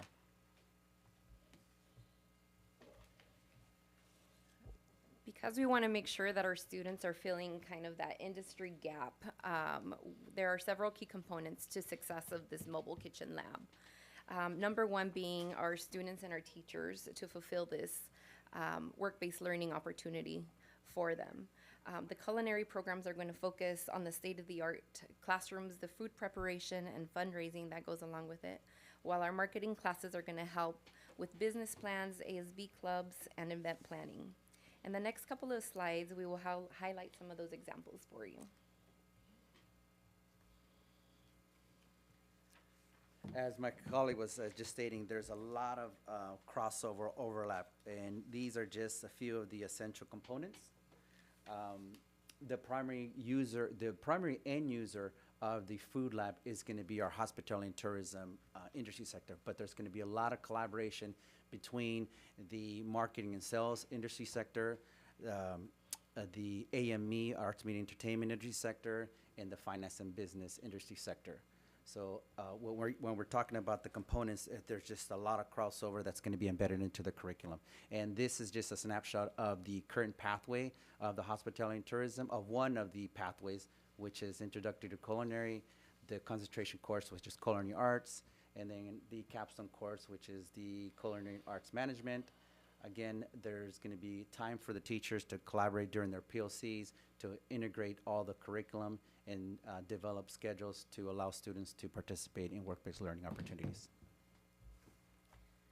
This kitchen is equipped with state-of-the-art supplies and equipment, but obviously our main focus will be that that our students are safe all the time. So there's a lot of training that goes along with it. We're also abiding to all the San Diego County and state health safety regulations to ensure that nobody gets sick, that nobody gets hurt, and that we're able to operate fully. Can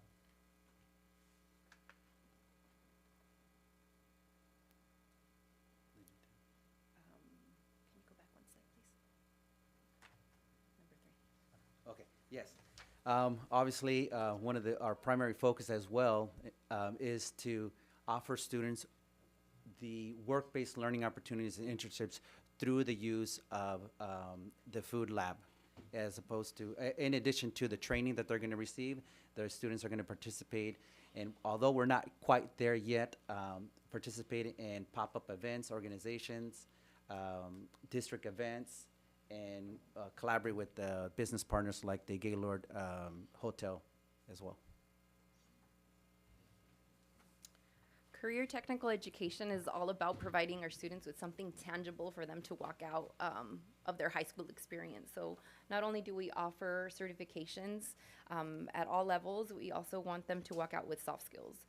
When we talk to our industry members, our stakeholders that we meet with quarterly, they're saying, you know what, they're coming prepared, but teach them how to be on time. Let's teach them critical thinking, problem solving, you know, some skills that are you're not necessarily going to get from a textbook, but that you're going to get if you're working out on the site.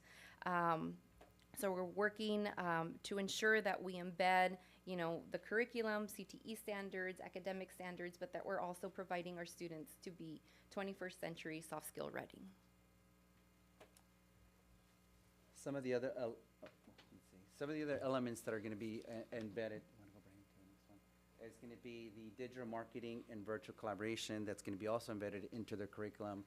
For example, again, we talk about this whole thing about collaboration between across different industry sectors, and primarily 4 industry sectors. Some of the elements would be training marketing students in the use of digital tools like social media platforms, web design, and analyst software to promote culinary program and collaboration.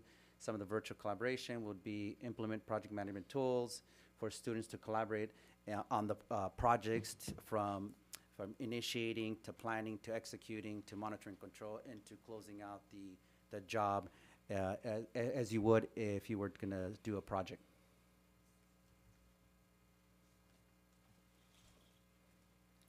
Our stakeholders have just been a vital role of this whole process. There's not a time that we make a purchase without having the support from our stakeholders. So our stakeholders are made up of all the 11 industry sectors that we currently represent in our district to ensure that we are teaching our students not only the curriculum, but that we're teaching them what they're going to learn and experience when they go out into the real world. So our partnerships and our collaboration with the community continues to be very vital. Sorry, as I get older, I have to go back and forth my classes. See, sustainability. The primary sustainability for this food lab is going to be CCR, CTE. All the funds are going to be used through K-12, CTEC, and Perkins funding. But with that said, even though we're still not ready, at some point, perhaps we're gonna have the use of the mobile kitchen for fundraising at schools, district events, I think, was it charity dinners or cook-offs. We're also gonna be doing by combining the practical hands-on skills with strategic, creative aspects of marketing, whether it be through finance and business, like a business plan, or creating logos or branding. Through the AME program, students gain a comprehensive and sustainable understanding of both, well, actually, in this case, it'd be 4 different industry sectors. We want to prepare students for high wage, in demand, and high skilled positions.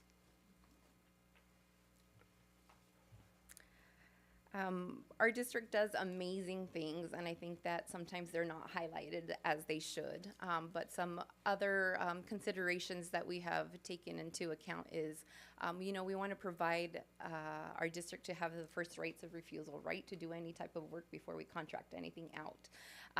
We also chose to do a unit that our teachers wouldn't have to have like a different license. So we didn't want to put a different burden on the teachers or ourselves to create something that was going to be great by giving them something additional to do. We already know that our teachers work very hard, and they're, you know, the first people that see our students. So clearing kind of all that paths and all those obstacles is always, you know, something that's very high on our agenda.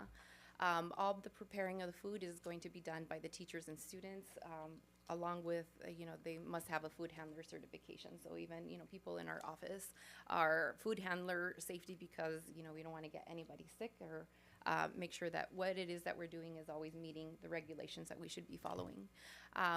Currently, we have an assigned commissary that we'll talk about in a second. Then the cooking is also going to be supervised by the teacher, just like they would in a classroom. So the students will never be left unattended. They're always going to be, you know, either working at the commissary, working on the food trailer, and in their classrooms. Handbooks and video manuals have been made available to the teachers and anybody operating inside of the food trailer. And we continue to have training. You know, I think there was a question this afternoon where they asked, you know, well, when do the kids get to go out into the event? So my first answer is, well, safety, right? Safety. I want to make sure that when we go out, our kids know what they're doing, that our teachers feel comfortable enough for us to, you know, be driving around and to be providing, you know, services and events that we currently already do. So right now we're going to be having the trainings. The students are going to be shuttled over to our offices. They'll be able to operate there in a safe environment without having the hecticness of an event, right? That we could all feel. Okay. All right. Yes, so in order to conduct business with a food trailer or food truck, you first need to collaborate with a commissary. And so we are collaborating with Moody's. That contract has already been approved, but our actually first option is to work on modifying and upgrading the classroom at Southwest High School, which you, in the video, that was the state-of-the-art facility to meet the demands of the San Diego County Health Department, so we could have a health permit, and then we no longer have to go to Moody's and work with them. We actually have everything in-house, saving money at the end of the day. But so we have those avenues. We've already explored both of those avenues, and I think throughout the duration of the project that Jeanette and I have been working on, we became pretty well-versed in contracts with the state of California to receive that insignia certification, which we already did, and we approved the state of California, and then the county of San Diego also approved the application and the renderings for the trailer. So finally, our legal department has been very supportive in this endeavor, and they're actually helping us in the process of converting the Southwest High Kitchen to have its own health permit. It's a huge document that they're, you know, requirements that you should have in order to have a health permit. But I'm happy to report that there is only about 3 or 4 modifications that we have to make to that, you know, to that facility so we can obtain our own health permit. So hopefully that'll come by next year. And again, quick plug in here though, just to let you guys know that safety is our #1 issue with our students. Thank you. Lastly, I just want to go ahead and point out this diagram because it stipulates or at least demonstrates the amount of work that we had to do to make sure that this happened. As a matter of fact, this project has started, at least as an idea, about 10 years or so. And slowly we chipped at it until I became director and then pushed for it with the support of your feedback as well as your approvals, as well as Dr. Alvarez's support. We appreciate that. And if you look there, you'll probably see an insignia. Insignia is one of the priority things whenever you're doing a food trailer. It's sort of like a registration for you to move that vehicle, so at least that trailer. It gets pulled. That's what we want to do. The rationale behind pulling it rather than driving a trailer is that if you're driving it and you got food in there and you fall, something breaks down, then you're stuck with food in this trailer somewhere, and it needs to be addressed. But if we did the truck, then we can leave the trailer, move the truck, come back, get another truck, move it. That's the idea behind that. So just to let you know, that is very sophisticated and complex. We appreciate you. Thank you.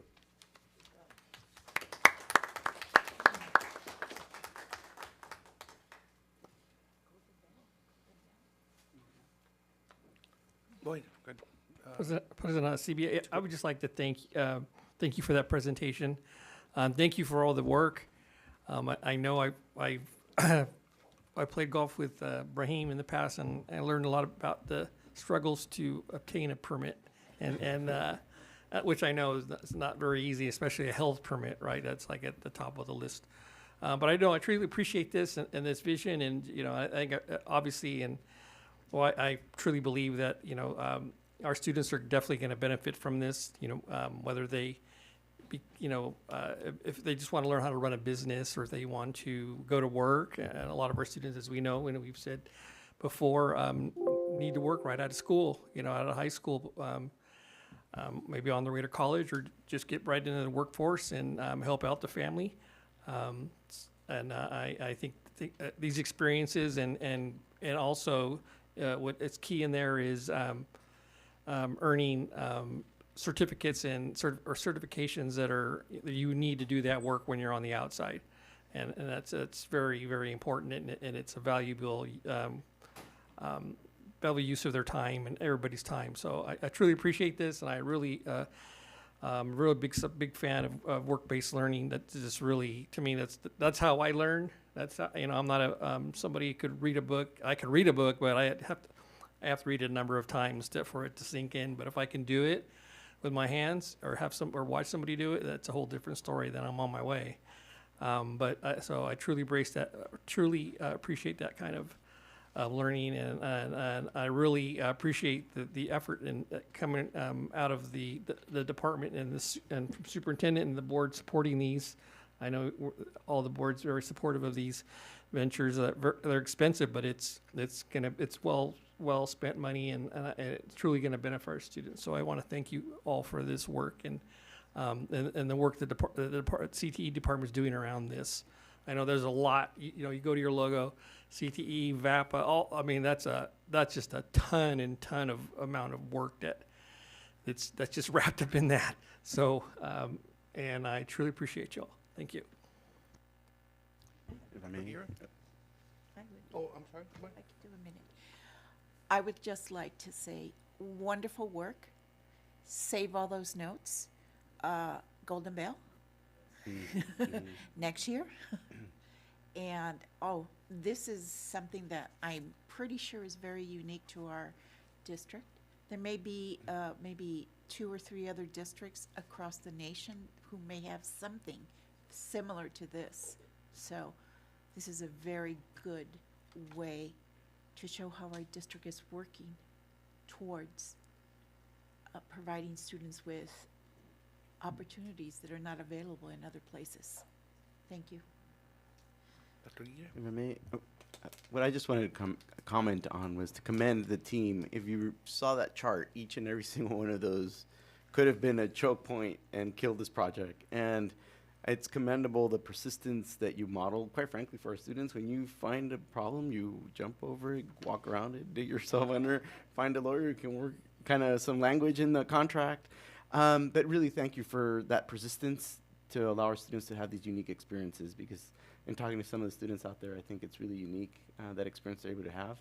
And a lot of it is thanks to that persistence that was demonstrated. So thank you for working through that labyrinth that was there, and commend you for that level of work. Thank you. I just think that this is such a right-on program, because San Diego, this region, is a destination for hospitality, hotels and resorts, and finding great food. And people are coming to San Diego looking for those kinds of experiences. And right out of high school here, while they're still working on getting their diploma, they're learning to be the hosts of the future and to help build very successful businesses in a town which is known for its hospitality. So thank you. And I was wondering, where are the robots? But that was another one. But thank you so much. This is terrific. Very exciting. Yeah, I too, real quick, President. That was an excellent presentation, wonderful work on this project, and amazing how the kids were super excited when they were out there. I really appreciated that. By the way, that kitchen is bigger than my kitchen. I don't know. It's really nice. So it was really nice. And I appreciated that you guys went out of your way to make it ADA compliant, where most food trucks are not. And it's pretty wide in there to walk in. Anybody with a wheelchair can, if they want to be part of the program, they can. So thank you for thinking about that. Great job.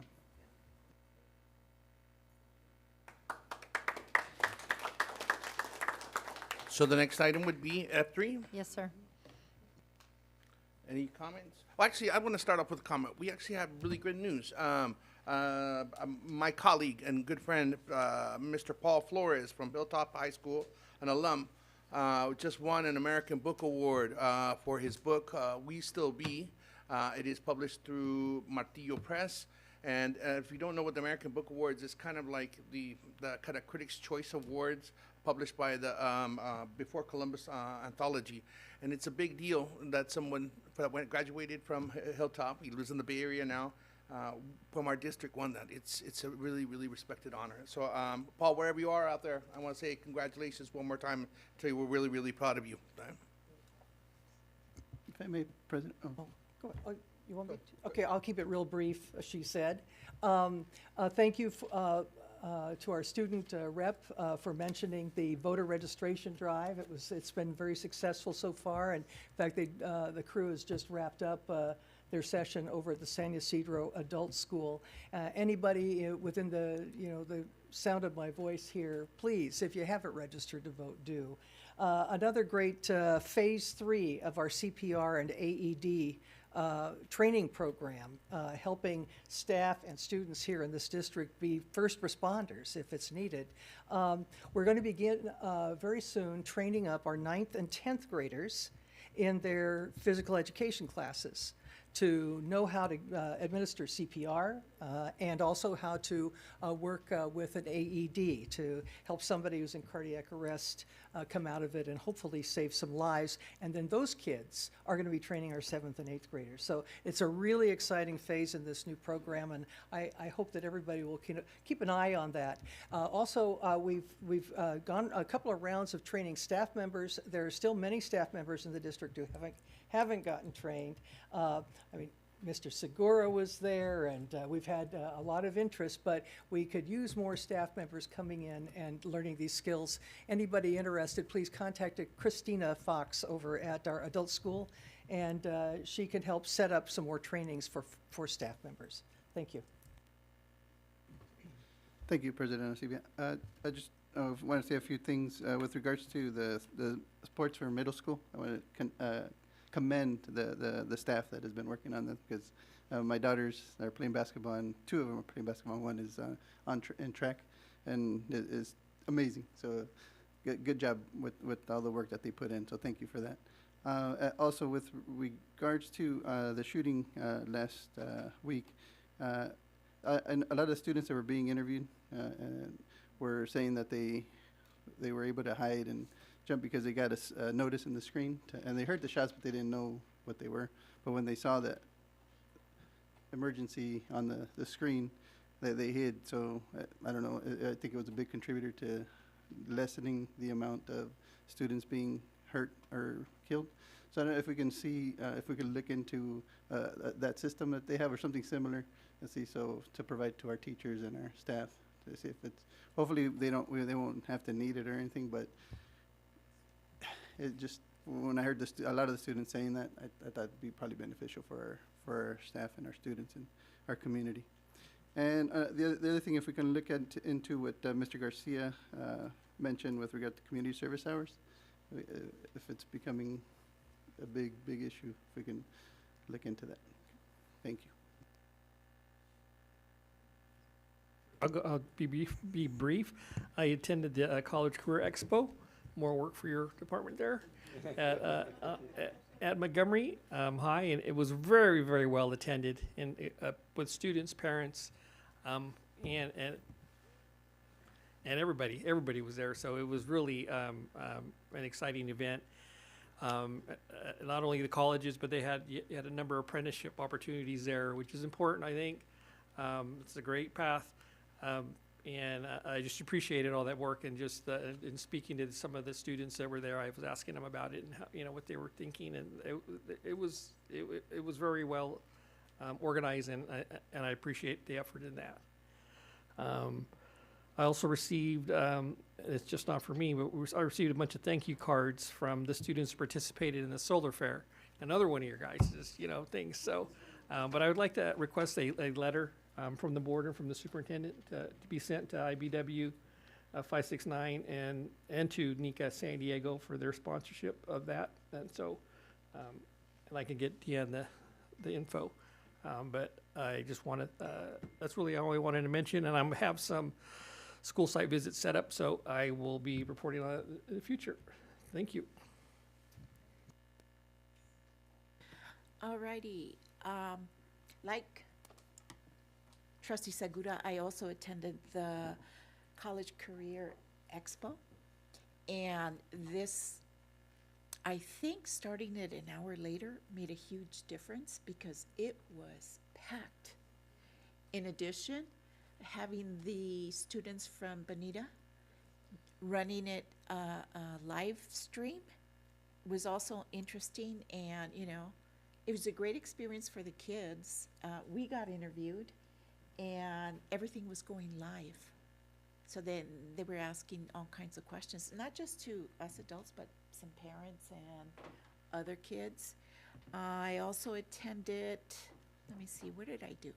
Oh, I went to our elementary district, Chula Vista Elementary School District, and attended their opening for their new transportation hub over on Maxwell, where they have the electric bus plug-ins, and that is a beautiful facility. I mean, for buses, it was a very nice facility. So that was nice.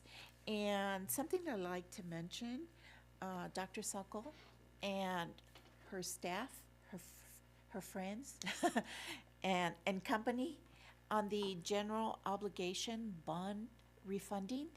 That came in a lot nicer than was predicted. Thank you for that. It was almost $1 million more in savings. So excellent work, and thank you for doing all of that. And that's about it for me. I don't know how I could forget it because I've been nagging about this for so long, but tomorrow morning is the official groundbreaking of the new sports complex at Mar Vista High School. And thank you so very much, Ms. Quirk, to you and your staff for pulling up all that together. And we'll see you in the morning. Thank you.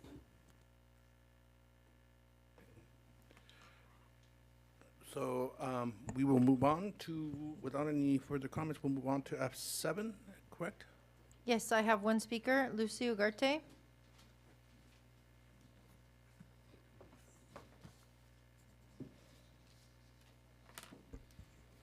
Good evening, President Arancibia, trustees, and Dr. Aguirre.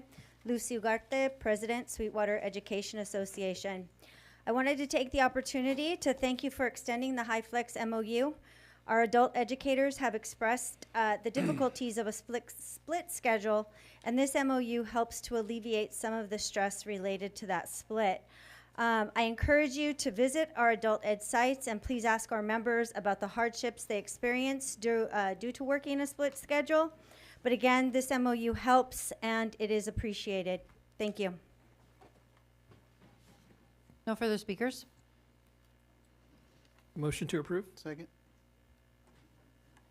Davis? Yes. Arencibia? Yes. Emerald? Yes. Lopez Zepeda? Yes. Segura? Yes. Solis? Yes. Motion passes 5-0. Next item is G1. Thank you, President Arancibia. Item G1 is a report and a request for approval of Proposition 28, the Arts and Music in Schools Annual Report for the use of funds during the 23-24 school year. And for that, I will ask Dr. Alvarez to make this presentation. Dr. Alvarez? Good evening again, board members and public. Thank you for being here. So this evening, we're going to discuss two things, as Dr. Aguirre referred to. One is the Proposition 28 funds, which are the arts and music funds. And then we have a report of the funding expenditures that were attributed to the 2023-2024 school year. Mr. Brahim Wahib, as the College and Career Director, VAPA CTE, has been working very closely with me and with the site teams to ensure that we are managing, along with Dr. Salkeld and her team, the funds in terms of how they're utilized and really looking at sustaining the arts programs in our district and augmenting them as much as possible. So there are three main objectives. One is to make sure that we understand what the Prop 28 is, the Arts and Music in Schools Act. The second one is looking at how we're managing those funds. And the third is looking at school sites, because these are school site developed plans for looking at maximizing their offerings, maximizing the funding resources so that students are getting top-notch arts and music programs across the district. There are, for your viewing, there's a CNN interview. We won't be going into that. I think with tonight's meeting, it's been pretty lengthy, but it just gives the overview of why arts are so important in education. So Prop 28 is a proposition that was enacted by the state of California. It guarantees, did it not go forward? Oh, I thought it was. There we go.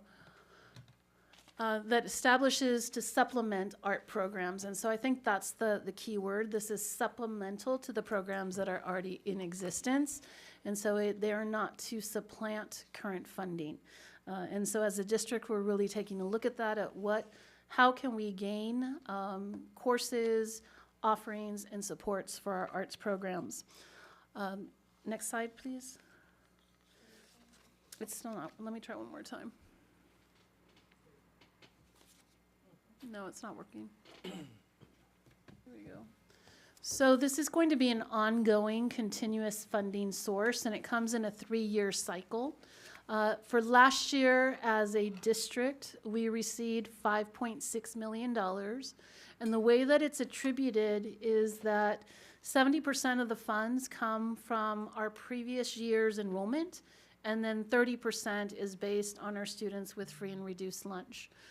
For this current year, we just received recently an advanced apportionment, and that was about $5.2 million that we will be allocating to school sites so that the funds can be used within that 3-year period.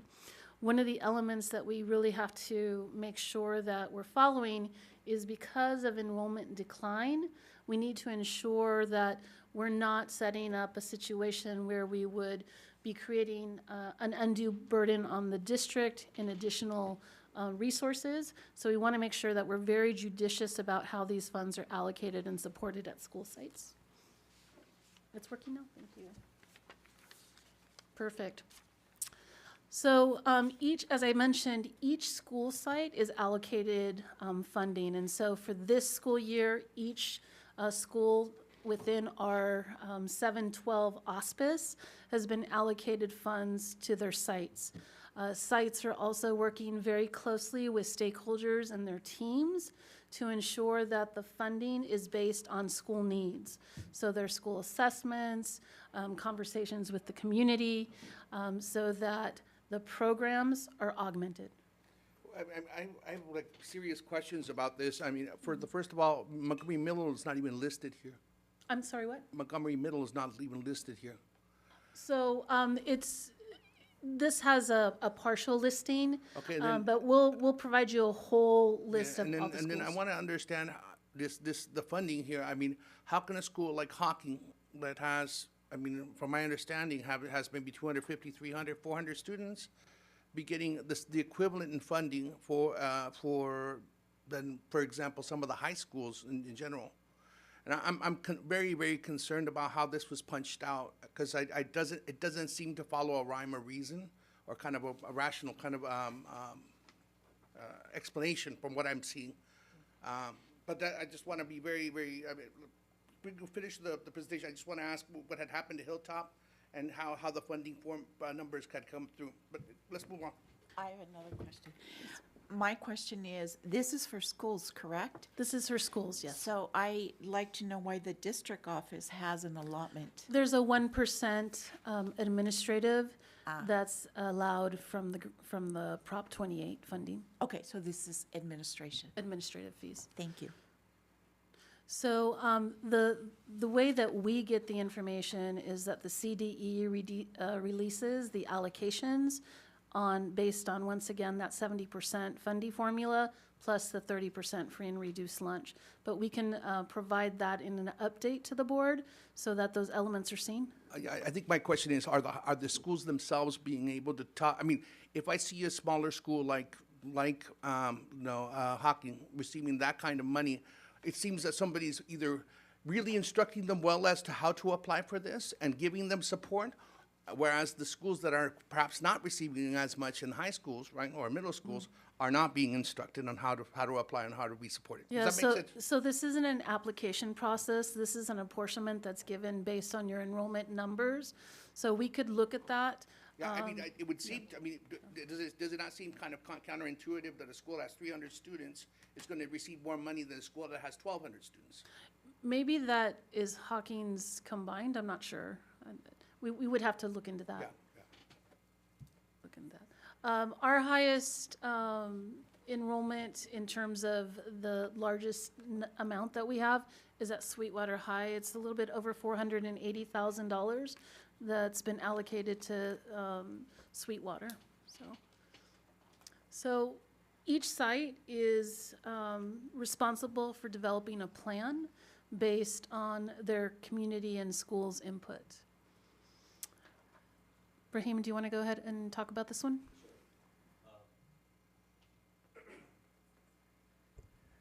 So the last slide that you saw was just a portion of the whole list. That was a link you can click on, and it will show you the rest of the schools and their allocation. And Hawkins is not really under our purview in terms of the funding that we get. They have a separate setup altogether. They're actually, if you look, they're considered a charter, and those charters are definitely on a different track altogether. The allocations that we're getting is based on what Dr. Alvarez mentioned, and that is coming directly. We're not applying for anything. It's a mandate, or should I say a guaranteed funding that's coming our way, and we're trying to adjust to make sure how we can spend it accordingly based on a 3-year phase. So 1% of the Prop 98, whatever it may be, it could be $1 billion or so. They take that 1% and then distribute it across California. And we have 3 years to spend it.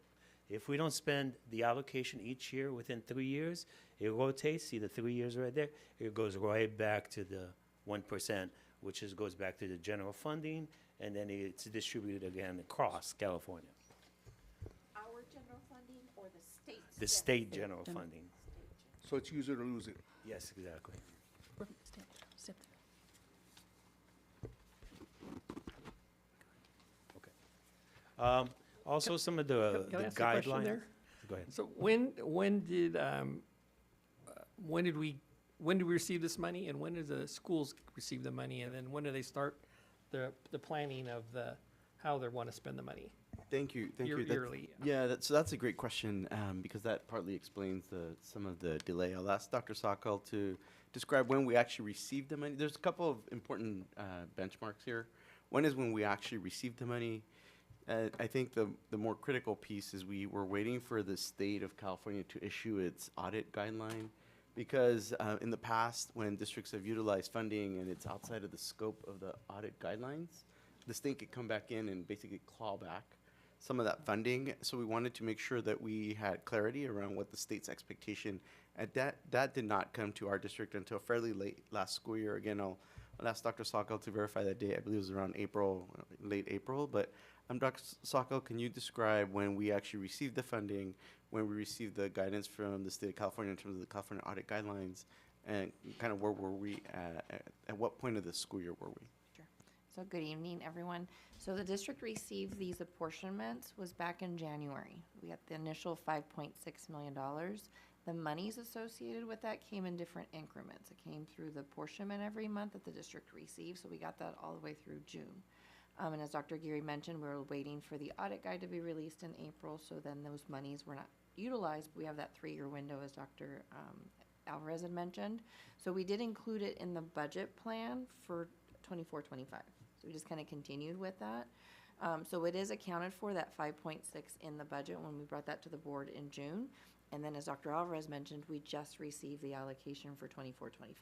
So we'll be posting that budget as well, so it'll be accounted for. And that's on a 3-year cycle for purposes of expenditure, correct? So it must be expended within that 3-year window. Okay, thank you, Dr. Sokol. And are we in the second year or the Second year. Second year. Second year? Correct. Sorry, second year?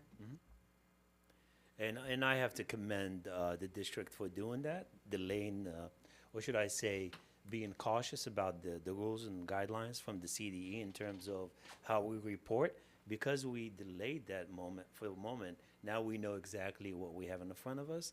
And as a result, we're not in the same place that other districts went ahead and immediately spent the money, and then they had to recall people back and so on. So it was a mess, not to name any district.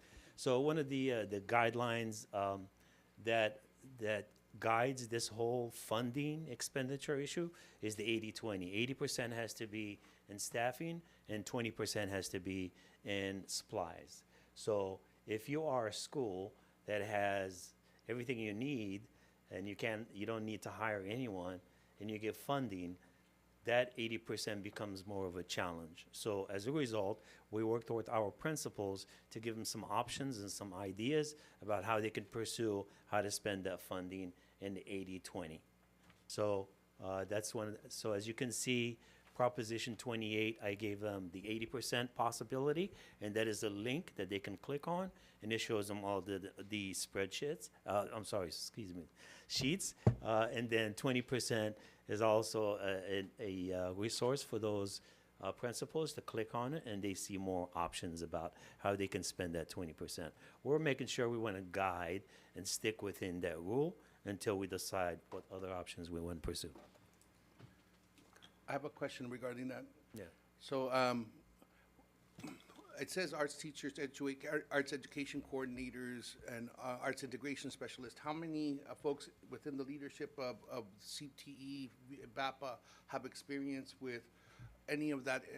Do we have program managers that do that within your office? Yeah. So as a matter of fact, the guiding principle behind all of this, we're making sure that the VAPA teachers at each site are giving input about how to spend that funding. Right.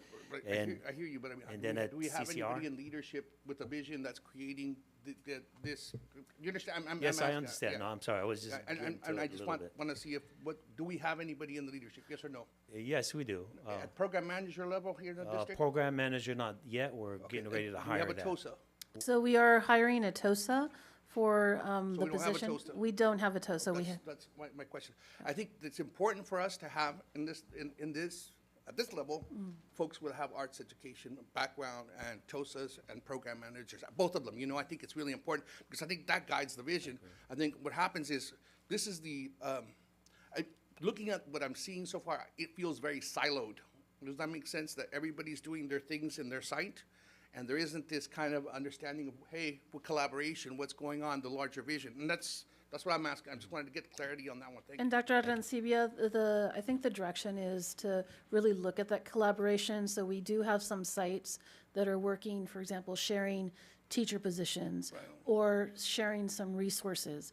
The uniqueness of this grant, though, or this proposition, is that it does have to be site directed. And so as a district, we can provide the foundation, the supports, et cetera, but it's a site decision based on how the funds are ultimately utilized within the guidelines. So we want to make sure that we're providing that guidance, that overview, that support, and then, as you said, kind of setting up that vision palette so that we have all those elements to support school sites. And I know advocacy is kind of a sore subject within this, but we need advocacy at the level of that. And I think that that's one of the things that, I mean, at least I'm seeing that we really, really need. And not to beat a dead horse, I just think that this is something, you know, we've had discussions about that. We need to find some way of maintaining this at the level of discussion between both the district and the site. And I see it, sometimes everybody's just working on their own little project on one site and everything. But Yeah, and if I may, I think the conversations that I've had with Dr. Alvarez are such that this plan coming forward is our plan to make sure we have the board approval necessary so that school sites can begin making those investments. It doesn't mean that this has come to a finality, i.e. we can continue to make decisions. I think Dr. Alvarez is kind of contemplating some additional support that we've had some brief conversation about. So for me, I just wanted to point out the importance of being able to approve this so that sites can then move forward with those investments. In our arts and VAPA programs, I think that's critically important. I think we've all been to those different events, the plays, the folklóricos, or mariachis across the board. It's a wonderful program, so I think the ability to do that, this is not by any stretch of the imagination kind of the end-all be-all. It can continue to evolve. As you heard, it's a 3-year cycle. So I'll continue to work with Dr. Alvarez, and I think she already was kind of anticipating some of those next steps. Yeah, with Mr. Wahib and I have been discussing that leadership component and the supports for the curriculum instruction piece with the TOSA as well as with the program manager. So looking at those elements. So the other thing is that in terms of arts education program, we are looking at the totality of our programs. So within the dance, theater, music, visual arts, and media arts. So across the district, we're bringing teachers together. We did jointly with SEA, asked for an advisory committee to help support, guide some of that work at the district level as well. And then that informs site work as well. As we said, the funds are not supplemental. We already have a very robust and strong arts program across the district. These programs really should be built to augment our programs and supplement what we're doing. The 1%, Ms. Lopez Cepeda, that you mentioned is really about those administrative expenses. And so those are elements that are included in that. We also know that staffing is a critical area, but also the material supplies and some of that infrastructure that schools may need to really enhance their art programs. Those are important as well. There are a lot of reporting requirements, and what you're actually approving today is not this report that we're giving you. This is really kind of your general information, and we would be happy to have further, more discrete information provided to you. But today we have to do the annual report, which is an expenditure report for 23-24. As was mentioned, in 23-24, we did not expend funds, and so we will use the 23-24 funds along with the 24-25 within the 3-year cycle. And that funding will be allocated soon to the school sites, the additional $5.2 million. So this year's report, you'll see an element of it where this is what the annual report looks like. We did not hire additional teachers in that 6-month period.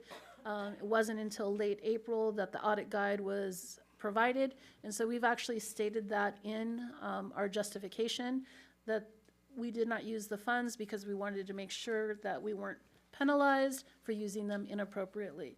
And we also wanted to have our stakeholder and community input with that. So those plans are being developed now. Stakeholders are being involved at school sites. Those plans are being revised, and then ultimately they will be implemented at school sites to enhance those school site programs. And then these were some of the examples, scenarios that we utilized with our principals, so that you just see some of those elements of how can you augment some of those programs at your school sites. And then within the PowerPoint, if you go in, you can actually go into each school site and look at the budget reports. Once they're finalized, at this point they're still in the works, but there's a budget allocation sheet for each school site, for staffing, for materials, etc. And then we developed, in conjunction with College and Career VAPA, CTE, a site template and plan so that each school could look at that 3-year cycle and look at where their funding was allocated. That 80-20 rule is really important, that 80% has to be used for staffing and 20% for the other. And so we want to make sure that we maintain that penalty comes into play if we don't adhere to that, and then we would have to repay those funds. So we're being very diligent about how those allocations are being used at the school sites. And then once again, the sites are doing those needs assessments. What are their needs for their programs, working together within their school community, but also across school communities. And then we're supporting them in their detailed action plans that they'll be developing. And then that stakeholder community is really such an essential component of looking what does our community of students want from an arts education program in the Sweetwater Union High School District. And there we are. Are there any questions? President, will we be able to see the plans? Well, the public, I know we probably will, but I'm saying is be a public. Yes, we will post the plans as part of the proposition. We have to post the plans for each school site, and so we will do that. Okay, and then it'll be on our website for each individual school, or just general? Okay. We'll figure that out of how we're going to do that. We can do it at the school sites, and then we can also have a central spot for those plans. Wonderful, thank you. Thank you. And when do we, through the president, when do we expect those plans to be done? So we asked sites to have pretty strong tentative plans by September 4th.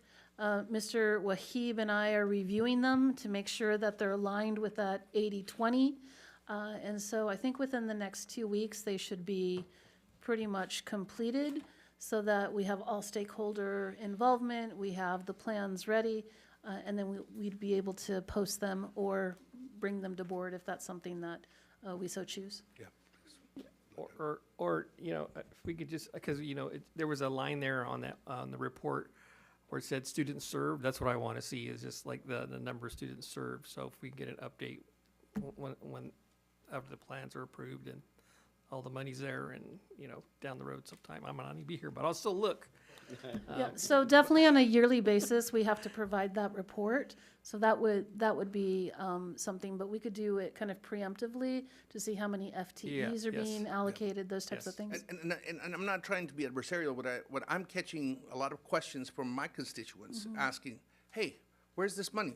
We're supposed to be using it. And I mean, it's kind of weird to say, oh, we have a presentation and a board report. The board report is 0, 0, 0, 0 across. So I think this is one of the things I think we have to be, and I do want us to be thinking about how we can support by having folks like Toasters, having program managers to be able to make sure we go through this. But I appreciate the information. Thank you. And just one clarification. So there's the district level supports, but site levels can also have some of those positions at their own school sites as well. Okay. So resource periods, et cetera. Thank you very much. This does require a motion to approve the annual report for the use of the funds. So moved. Second. Davis? Yes. Arencibia? Yes. Emerald? Yes. Lopez Cepeda? Yes. Segura? Yes. Solis? Yes. Motion passes 5-0.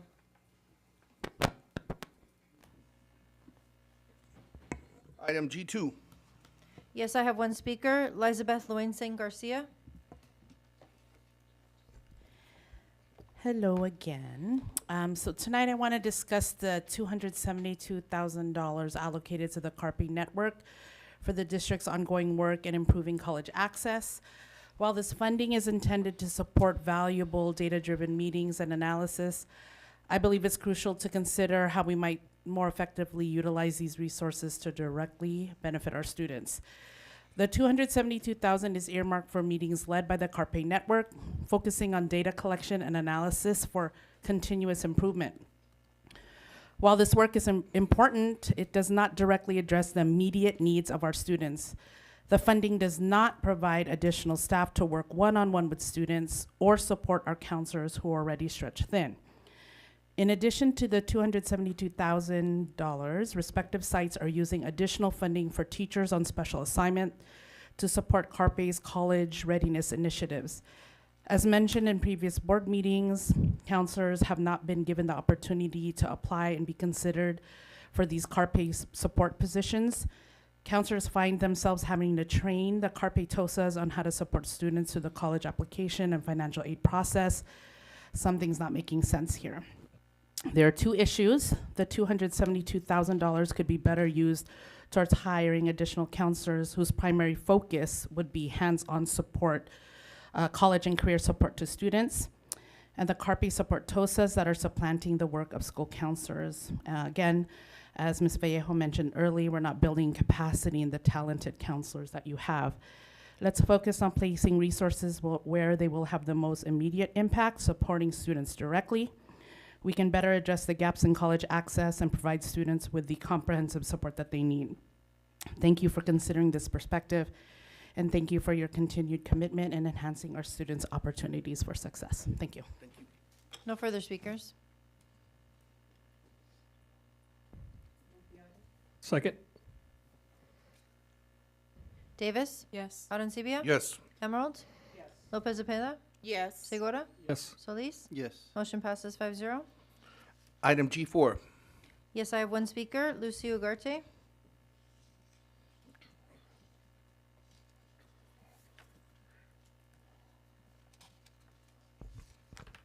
Good evening, President Arancibia, trustees, and Dr. Aguirre.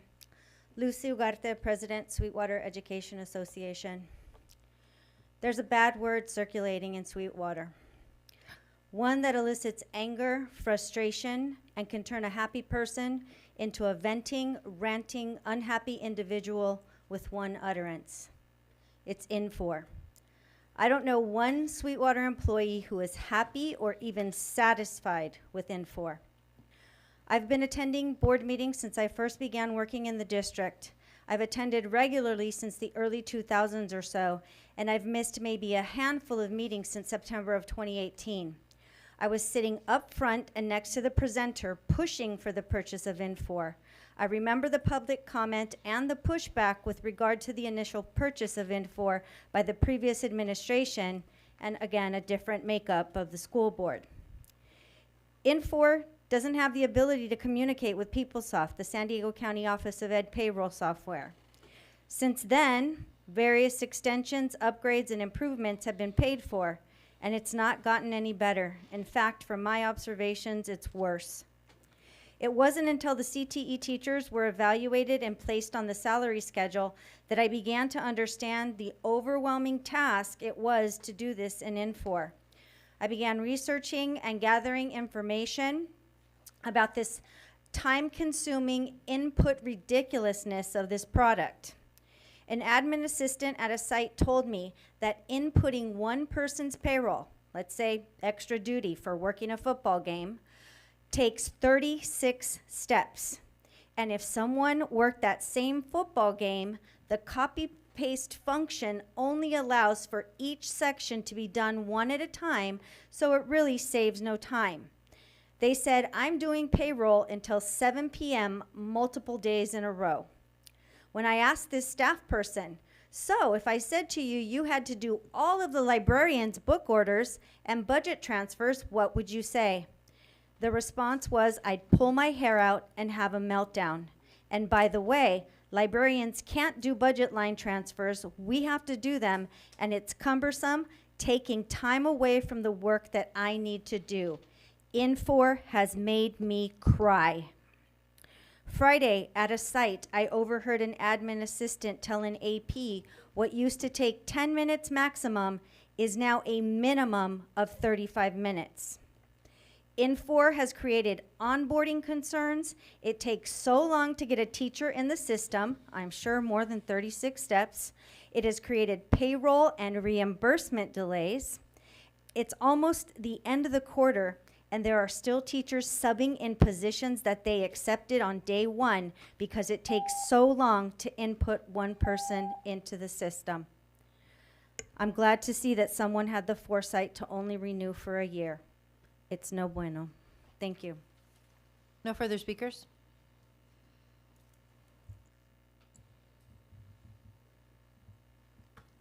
So question, so this is just, I know this is an annual subscription, but I don't know where we could go.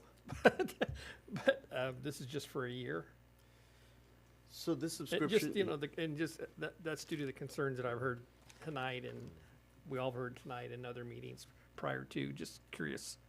And I know I voted yes on Infor many, many years ago, so, or was recommended to and did, so and it's not like I haven't been involved, so, yes, sir. If I may? Go ahead. So this is a one-year renewal. Our staff, through Dr. Winters, did explore different options, and we wanted to make sure that we did this on an annual basis to ensure we had the ability to, quite frankly, hold the company accountable. We are looking at other possibilities on how to kind of improve this experience, but I don't want to kind of sugarcoat the situation. It's been a challenge for many of our staff, particularly our school secretary level staff. So we did hold a meeting with them to get their input. We are very aware of the challenges. However, at this time, I also want to remember the why. Why are we putting ourselves through this? Is because in 2018, our previous system basically imploded.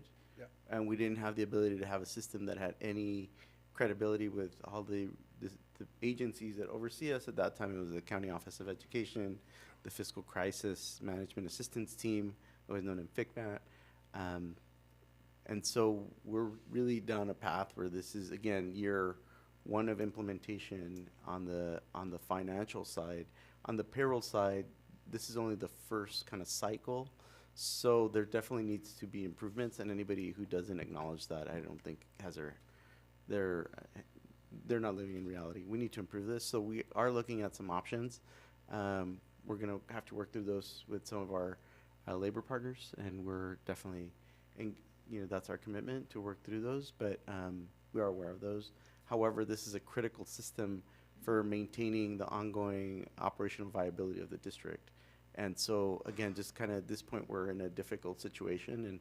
And but at the end of the day, this is the system that we do have. Our finances are tied to this system. Our human resources are tied to the system. So we're fully invested in the system. The previous system was fully anachronistic and not able to, and not functional. So we needed to transition. This system is proving to be a challenge. I will note that many transitions are challenging when you transition from one platform to another. So we are going through that process as it pertains to payroll. This is that period of transition. So I wouldn't make any hasty decisions based on what we're experiencing right now. We do expect some improvement, but that's going to be over time. And I know that's no comfort to folks who are experiencing some of this challenge. But we're making improvements. I think the question that everybody's, folks be getting a little bit of support, I think, to be able to make that moment of transition a little bit more viable and manageable. I think that's the thing, yeah. Yes, I think Dr. Winters is going through, and his team is doing kind of a backwards design, deconstructing of the system to see where some of the improvements can be made. Fantastic. What are some of the kind of choke points? So we're going through that process. I think we've identified 3 or 4 critical points of improvement. But again, we're waiting to make sure we have an opportunity to discuss with some of our labor partners before we can implement some of these steps. And Dr. Winters, I don't know if you want to add kind of about the process that your team has gone through. Yeah, I'd be glad to share a few more information about that. One, I will say, yes, the issues with Infor are well described. There are many ways we can improve it and have indeed already begun making those improvements. But I really like the metaphor that Dr. Aguirre shared with us about systems change. And really what we had before Infor was a frozen system. And now that we're changing everything from HR to finance to integrating these systems, that iceberg has melted.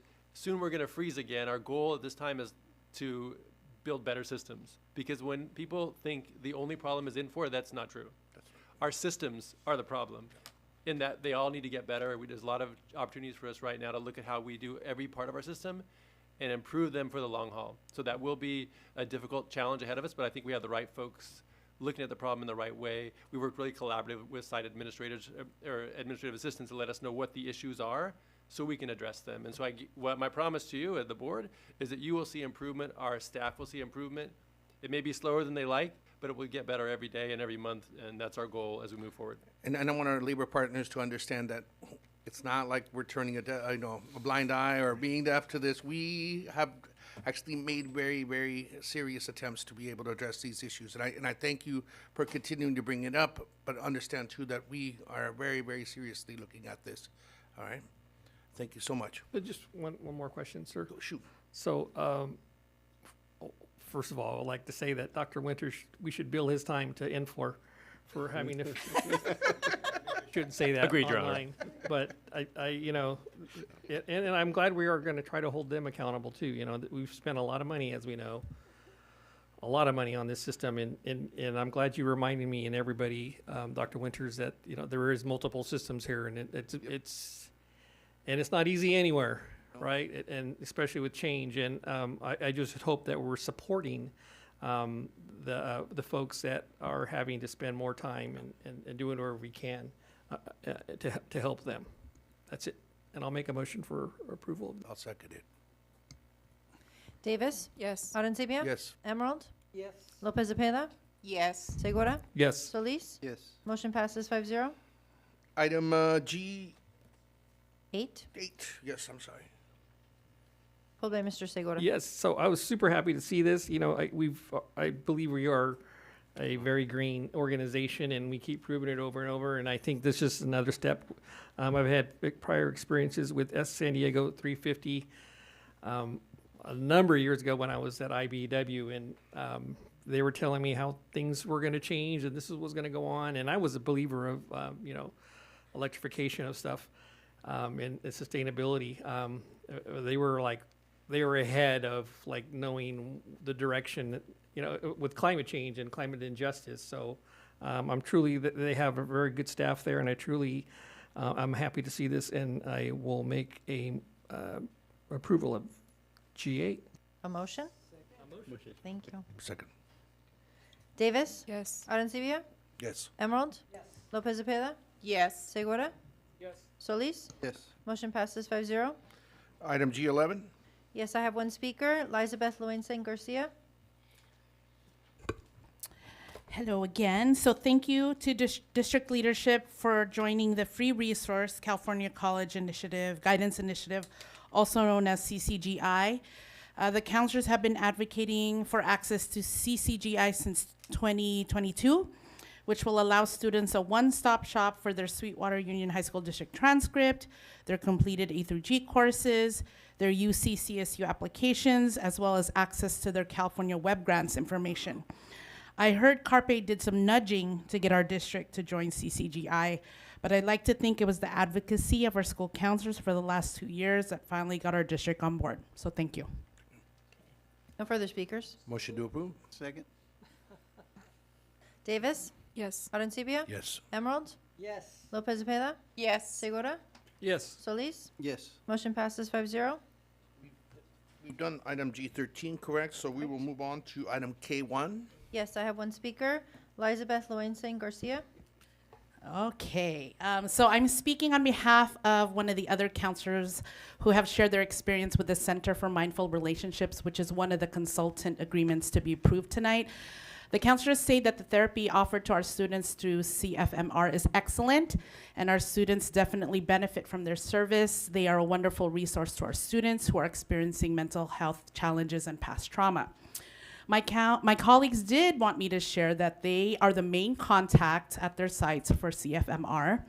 They orient the intern therapists, they coordinate the rooms to be used, they schedule appointments, they train the therapists on how to function in a school setting. Please be advised that these are graduate students completing their clinical psychology degrees without much site supervision other than from their school counselor. So these are clinical psychologists being watched over by a school counselor. My colleagues did share that the coordination of the CFMR interns is time taken away from the time they were able to work with the students in their caseload. Thank you. No further speakers? Second. Davis? Yes. Arencibia? Yes. Emerald? Yes. Lopez Zepeda? Yes. Segura? Yes. Solis? Yes. Motion passes 5-0. Item K6, this is Dr. Sacco. Yes, thank you, President Ancibia. So item K6 is the report on and recommendation to approve fiscal year 23-24 unaudited actuals financial report and the standardized account code structure SACS form for all district funds. Dr. Salkeld.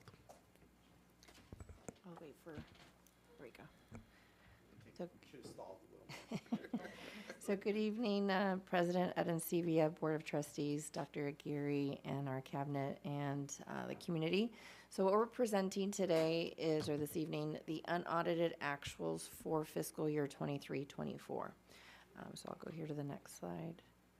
We'll go over a couple of items of what is the unaudited actuals, and then this is unique because you hear us say when we close the books, this is us finalizing the financial activity for the year. And with that said, there's also a lot of compliance items that we need to prepare for our auditors to do their work, is what you see. This is the Governmental Accounting Standards Board, so we'll go through those. There's a list of items of entries we have to do at the end of the year. And then we'll cover some of the other funds. So what is unique with this reporting cycle, unlike our interims or adopted budget, this is not the budget. This is truly what came in as recognized revenues, and also in terms of our expenditures, what was actually spent for the year. You also hear us talk about accruals. Accruals is a method to, from an accounting standpoint, to recognize. It's all about recognition of what is an appropriate revenue or expense for that given year. So it may come in subsequent years, but we recognize that cost accordingly. So something just to keep in mind with that piece. And I always use an example as like a purchase order. When we do our budget, when we bring that forward to you throughout the year, there might be a purchase order. It's an obligation for $10,000. However, when we close the books at the end of the year, all those encumbrances go away. So there may have only been actuals of $5,000. So there is a little bit of a pickup of that difference. Same thing with positions. We budget all positions, assuming they all come in on July 1st, that they're filled, but they may not be filled.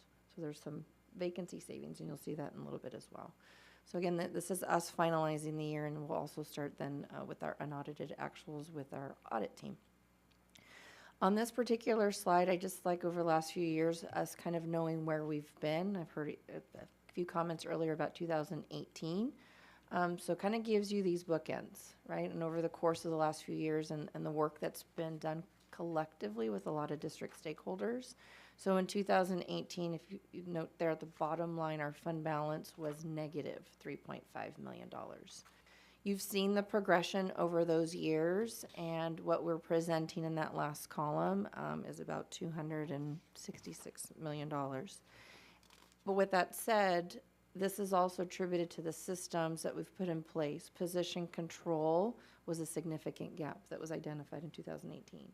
So over the years, we've put those mechanisms in place to monitor positions throughout the organization. The other key benefit over the last few years in which we've managed very strategically and very well is those one-time funds. A lot of those federal funds, as a matter of fact, expire this month.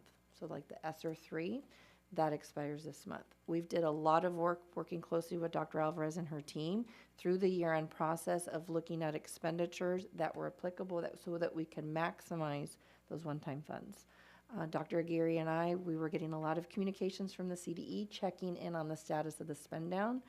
Even at one point we got a call, I think it was 2 weeks ago, on status. So we exhausted as much as we could through June 30th. We still have the 3 months, July, August, and September. So we're working very closely to make sure by the end of this month we've maximized as much as we can. But that has benefited the district's bottom line over the course of the last few years and how we've utilized those funds. The other thing is just in general across the board, it's that fiscal discipline that we've put in place over the last few years with the board's support and leadership. And so you're seeing the benefits of that. One thing I'd like to note about that $266 million, I want to preface it with, of that amount, and there's a footnote at the bottom of that slide, 50 million of that is LCAP funds. So when we close the books, in essence, it kind of bumps up that fund balance by 50 million, but we need to spend that 50 million the subsequent year, so then it gets adjusted into the budget, so it goes down. So it's a temporary timing between June 30th and then the subsequent for July. Okay, so just want to note that. This next slide here is what we always bring forward at each of our reporting cycles so that you can see side by side where we were at. Again, our revenues, when you look at estimated actuals, because in June, that what we estimated what June would look like upon us kind of finalizing the details, you can see that our revenues were not too far off. In the big, when we looked at all of the details, it was only off by like $6 or $7 million, so we've added that in there. But you can see then it's the lines with the expenditures, and I'll go over here to the next slide. So you can see a lot of where the expenditures, where that came from on the salaries and benefits line, about $49 million of that is attributed to those one-time monies that we did those reclasses and allocated it to the federal funds. Again, staff vacancies, there were some vacancies, so again, that pickup there. Some unspent dollars on books and supplies, services and contracts, and also our contributions to other restricted resources was also about $27 million. So all of those put together increase that fund balance. And so with that said, taking that information here, we then earmark our reserves. And so you can see that that LCAP money is earmarked for that specific purpose. And then we've put that balance back into our declining enrollment number, because as we've talked about in the out years what that will look like. And then we have some non-spendables. Those have to be earmarked as accordingly. We do have the board's 3% contingency set aside, and then the state required 2% set aside. So all of those have been categorized within the reserves. The next slide, we typically do not include a multi-year projection when we present the unaudited actuals, because again, it's a blending budget. We thought it was important to highlight it, though, however, because when we brought this back in June to the board, we demonstrated with year 3 of that projection, 26-27, that the district, based on those projections, had depleted the 3% set aside and the declining enrollment. So with this ending number that we have, that $266 million, we've included it in this slide to kind of carry things through, and you can see those amounts have been restored. So at this point in time, if we were to certify today, which again, when we get ready to do this in December for first interim, we can say we're qualified because those 3 years are noted as such. What has not changed based on that financial position is still the fact that in 26-27, because of the district's decline in enrollment and corresponding decline in average daily attendance, 3% will still need to be required. Where we go from 2% to 3%, so that's still a requirement. The next few slides, again, like I said, mentioning the various, what we call the GASBs. GASB 31, it's looking at the investment pools. We have to do an entry looking at what the county has, those numbers. GASB 68 went into effect in 2015, I believe, was around the pension reporting. So we have to demonstrate that on our books, the liabilities. Again, these are what we call book entries required. This is GASB 84 associated with our ASBs, so we have to reflect that. On your SACS report, there's a specific fund, Fund 08, which addresses that as well. You only see it this one time during the end of the year. GASB 87 is the accounting of all of our leases district-wide according to the requirements. And then GASB 96 is about subscriptions. Next year, there's another GASB and Q, which is GASB 101. It's around compensating balances. That'll be a requirement that we will put in place this fiscal year 24-25 to bring forward to you next year. So the GASB board standards, they keep developing new requirements. keep us busy. And then I just highlighted here the next few slides, like Fund 11 and Fund 13, again, end in a very good financial position. But just to note on these two items, we do have the carry, is it the spend down plans that we have earmarked for both of those? So those are accounted for too. So again, the money's there and what we've got budgeted for the next year. So other than that, those are kind of where we end. We will start our work. We've brought forward into the Audit and Finance Subcommittee. Our auditors, our external auditors have already commenced some of their field work. They did that in May. They were here in August, and now they've already been asking us for various requests for information. They will be on site the first week of October to complete their work so that they can present the bond performance and financial audits, as well as the district-wide financial audits to the board here in December. So we'll have incremental meetings or some previews in November, like with the CBOC, and then also with the Audit and Finance Committee, and then we'll bring the collective documents to the board at the meeting on December 16th. And so we do have a recommendation for approval. Thank you, Dr. Salcon-Dalbliz. We're blessed to have you working with us, and I thank you for everything that you do for us. Dr. Aguirre, if I may. First of all, I just wanted to take a moment to commend the work that Dr. Salkeld and her team, Dr. Alvarez and her team, and across truly across the district, kind of what we were able to do demonstrates, I think, what having that fiscal responsibility in mind really can do. And we're only able to do this because of the support of the board and the support of the public, to be able to make sure that we learn the lessons, the very painful lessons that we went through in 2018. I think many of us were here and had the ability to experience that. And as an educational institution, I would like to think we're a learning organization. And so I would like to think we learned a lot of lessons, as painful as they were, to make sure we're being as fiscally responsible as possible. I just wanted to say that. And then I also just, a little comment, that conversation Dr. Saka and I have been having is, it's possible for multiple things to be true at the same time. And in this instance, what we have is we have an ongoing structural deficit, mostly driven by a decline in enrollment, that again, we're trying to plan around and anticipate to the degree possible. So we have that. We also have a very strong balance sheet. And again, those two things are true at the same time. And for us, it's a reminder to not forget those lessons of 2018, but to move forward in a way that's in equilibrium, that's balanced, that's responsible, but at the same time allows us to address some of the needs that we have. So it's fine. It's kind of like threading a needle a little bit, finding that equilibrium to ensure we're being fiscally responsible while at the same time understanding there's a number of needs. So that's my long-winded way of saying thank you to the board for supporting this work, Dr. Sacco, Dr. Alvarez, and everybody across the district to be able to do this. And because of that, we're able to move forward in a fiscally sustainable manner. Can I get a motion to approve this report? So Sorry, go for it. Just real quick, Dr. Arancibia, I do want to say thank you to you and your staff for all the work that you've done. I know when Mr. Segura and I started, we were at 40,000 plus students. And as the years have gone by, we're at, what, 34 or something? So I know at CSBA, before 2018, we were discussing a little bit about not having, like, losing students, but it wasn't very many students. In other districts are like, no, we're doing okay.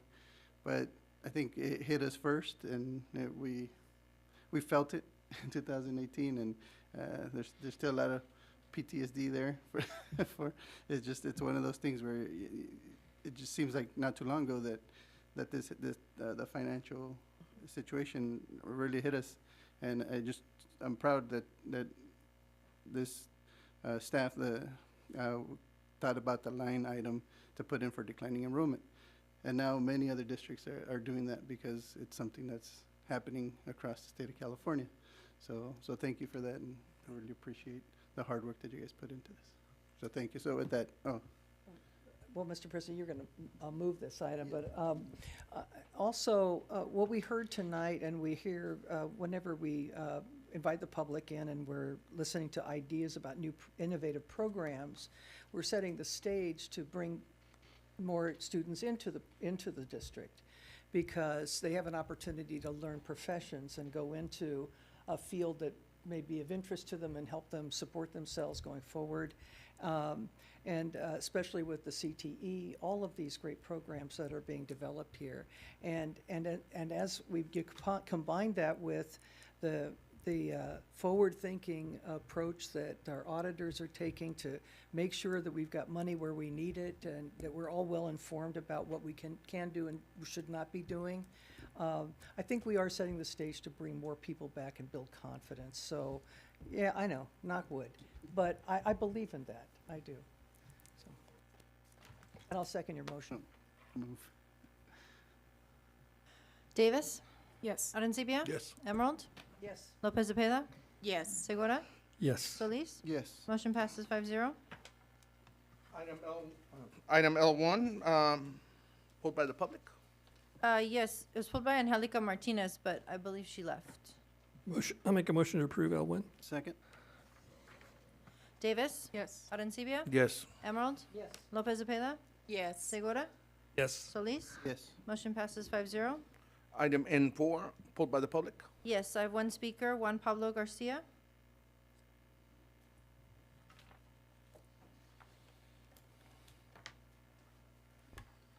Apologies for bringing up software again.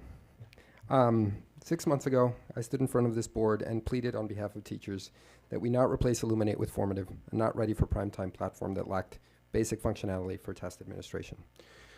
After almost zero deliberation, the board voted unanimously to spend more than $250,000 to adopt Formative, almost as if your minds had already been made up. I hate to say I told you so, but I told you so. After heavy blowback from educators, Formative rushed to develop new paper answer sheets over the summer, and it has gone about as well as you'd expect.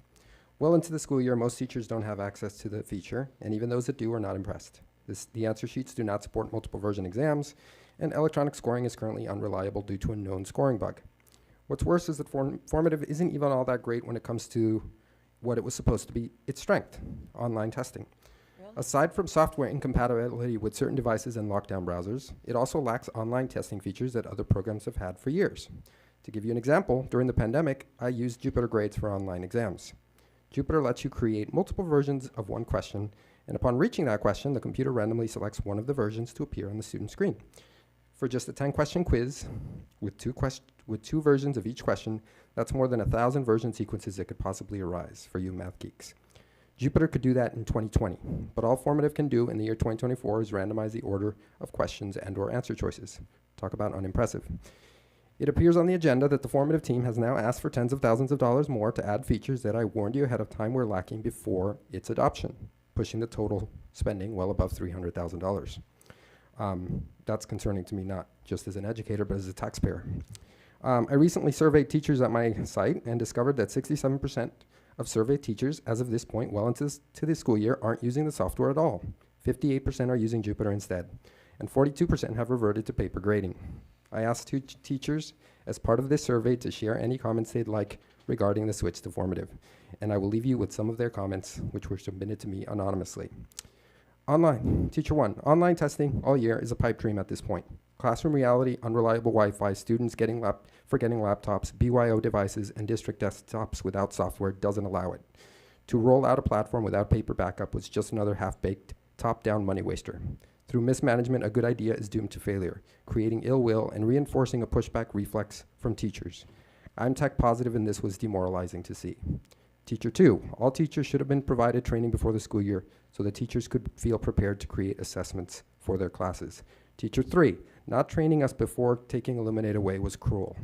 And teacher four, and this was my favorite comment submitted, I'd better not comment at all. That was the comment. So far, not working great. Thank you for your time. And this is in regards to the extra $20,000 they're asking for. No further speakers. I have a remark. Dr. Winters, I would like that we really look into that because I know I use Illuminate and I hated Illuminate with a passion because it wouldn't do the things I wanted it to do. And this new program was promising the world. So it's like, wow, you know, I wish I had this.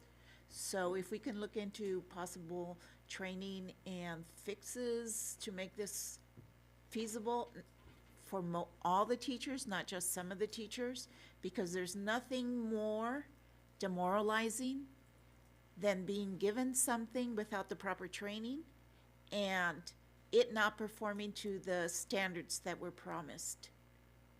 And I'm speaking as a teacher.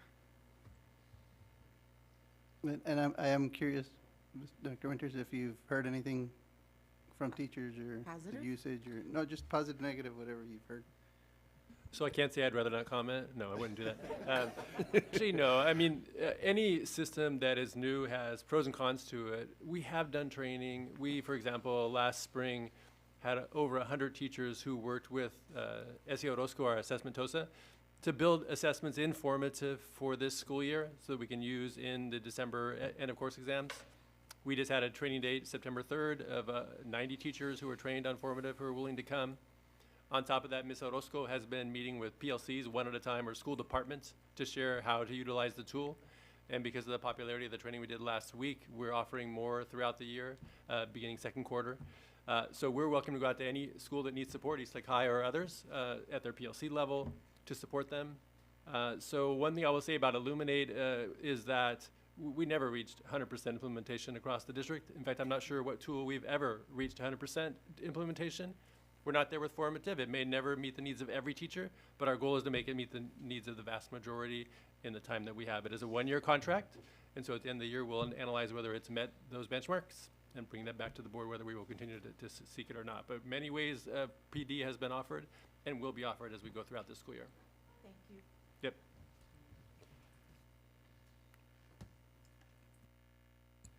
I'll make a motion.